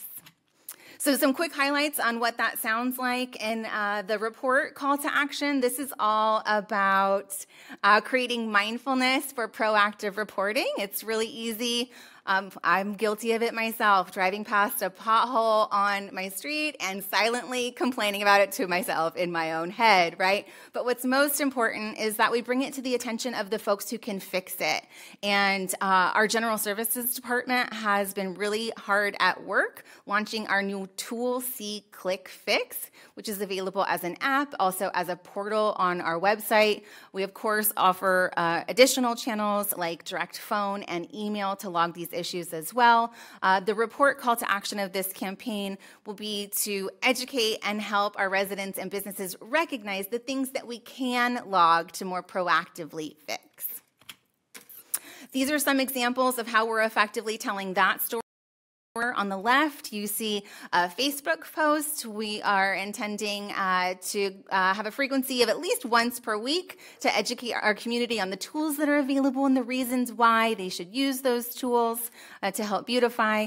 In the middle, you see a marketing partnership with the Citrus Heights Sentinel to advertise our See, Click, Fix tool, which clicks through to our city landing page. You also see a text notification for beautification using our Hello Citrus Heights text service.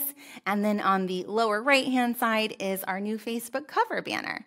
So we'll continue to lay a drip system of education and brand awareness on these and even more channels. The second call to action is maintain, and that's really about educating our residents and businesses and unhoused residents on the easy things that they can do to maintain their properties or maintain, the way we all exist together in our community. So on the right, you see what we're calling our Citrus Heights Cares cards. These are used out in the field by Citrus Heights Police Department as well as our beautification crew to pass out to folks that we see in the field as education on how they can maintain and participate in caring about Citrus Heights.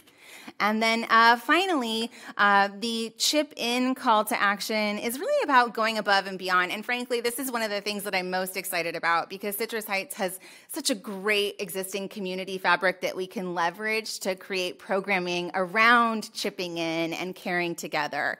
So you see some examples on the right-hand side of what that can look like, and there's so much more to come in terms of programming.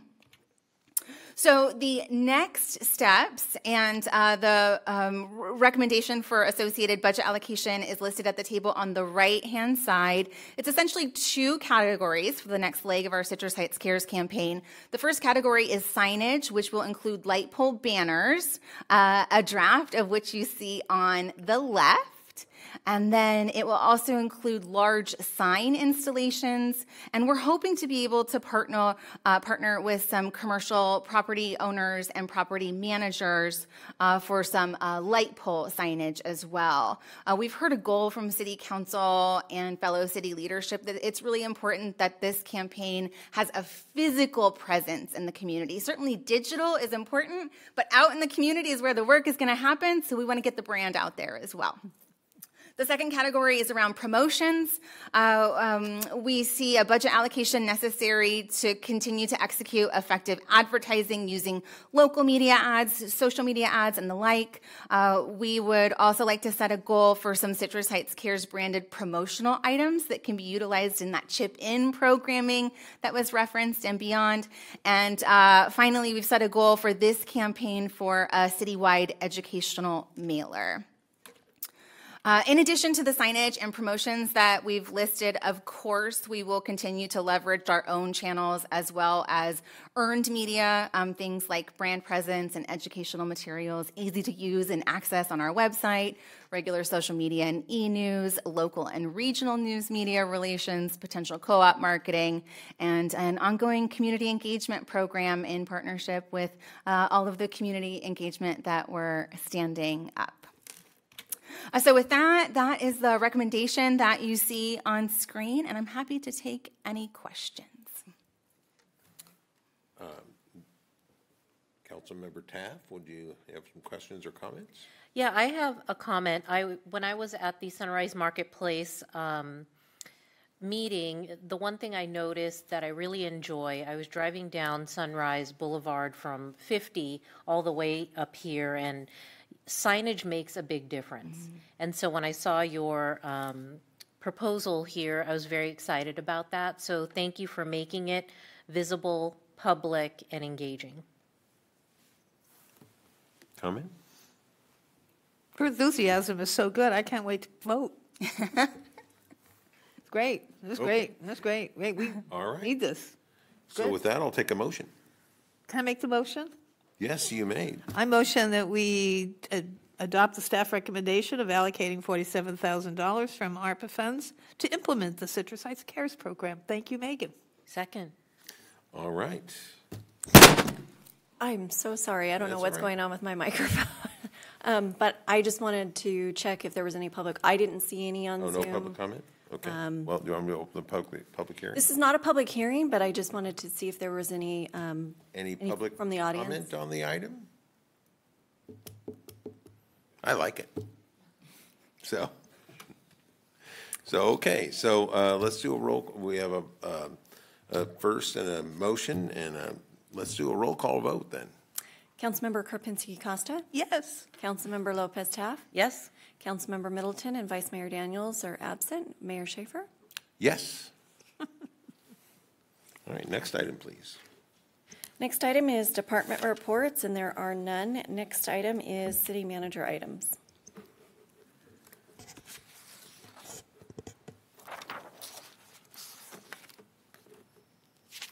Well, good evening, Mayor Schaefer, members of the council, Ashley Finney, your city manager. I do have a few updates for you.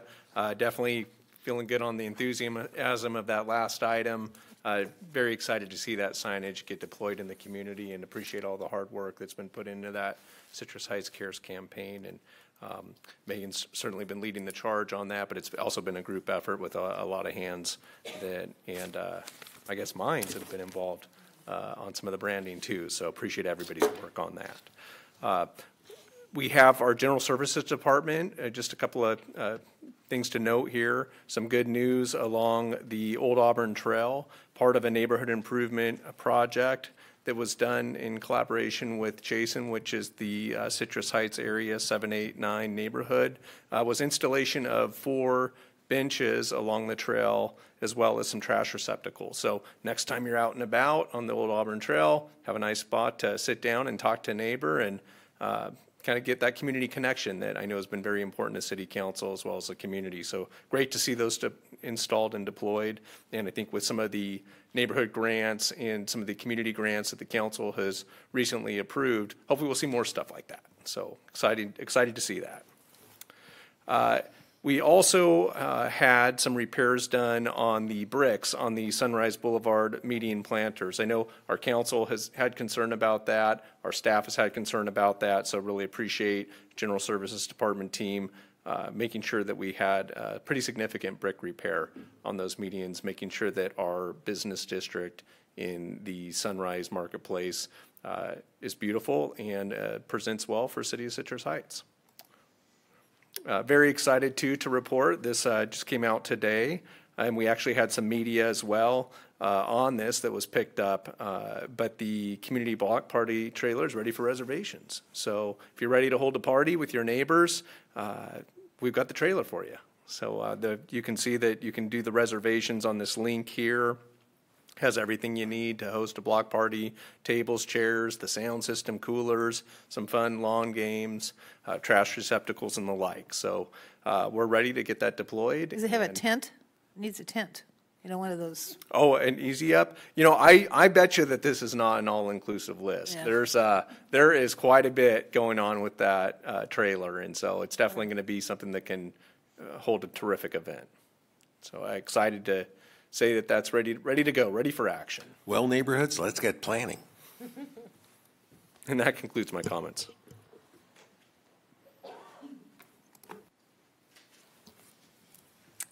And the next item is items requested by council members or future agenda items. Okay. I have one. Came to my attention as I watched the news that the legislature has introduced AB 742, which would prohibit the use of our police dogs, our canine units, in arrests, crowd control, and whatever else that they use them for where the dog could potentially bite somebody. So I would like us to agendize the item, and I think Chief Turcotte will provide us some background on this, and we can decide whether we want to, as a council, join the many police departments and chiefs across the state opposing this bill. As a canine unit, to me, I'm a big. If every policeman on our force had a canine, partner, I could go for that, but they're expensive. So I just think we need to use our dogs, and I think it would deprive our department of just tremendous amount of ability to do their job. So maybe we don't know all the facts, and I think our chief would be willing to provide those if I could get a second to put that on next agenda. I would support that. Thank Me you. too. Unanimously. All right. And then one other last thing I want to ask. This rabbit situation, that they came tonight, are we going to provide something to do about that? What are we going to do? Well, we will get some information to the council on that, and I know that the chief is prepared to talk to council members individually. I think having a briefing from the chief would be probably the next appropriate course of action for the council, and then once you have that information from the chief, we can talk further. Okay, and if the Quality of Life Committee needs to meet on anything for recommendations of our participation, feel free to ask us. You bet. Thank you. All right, next item, please. And there are no further items. All right, with that, I'm going to adjourn this meeting at 8:08. Have a great night.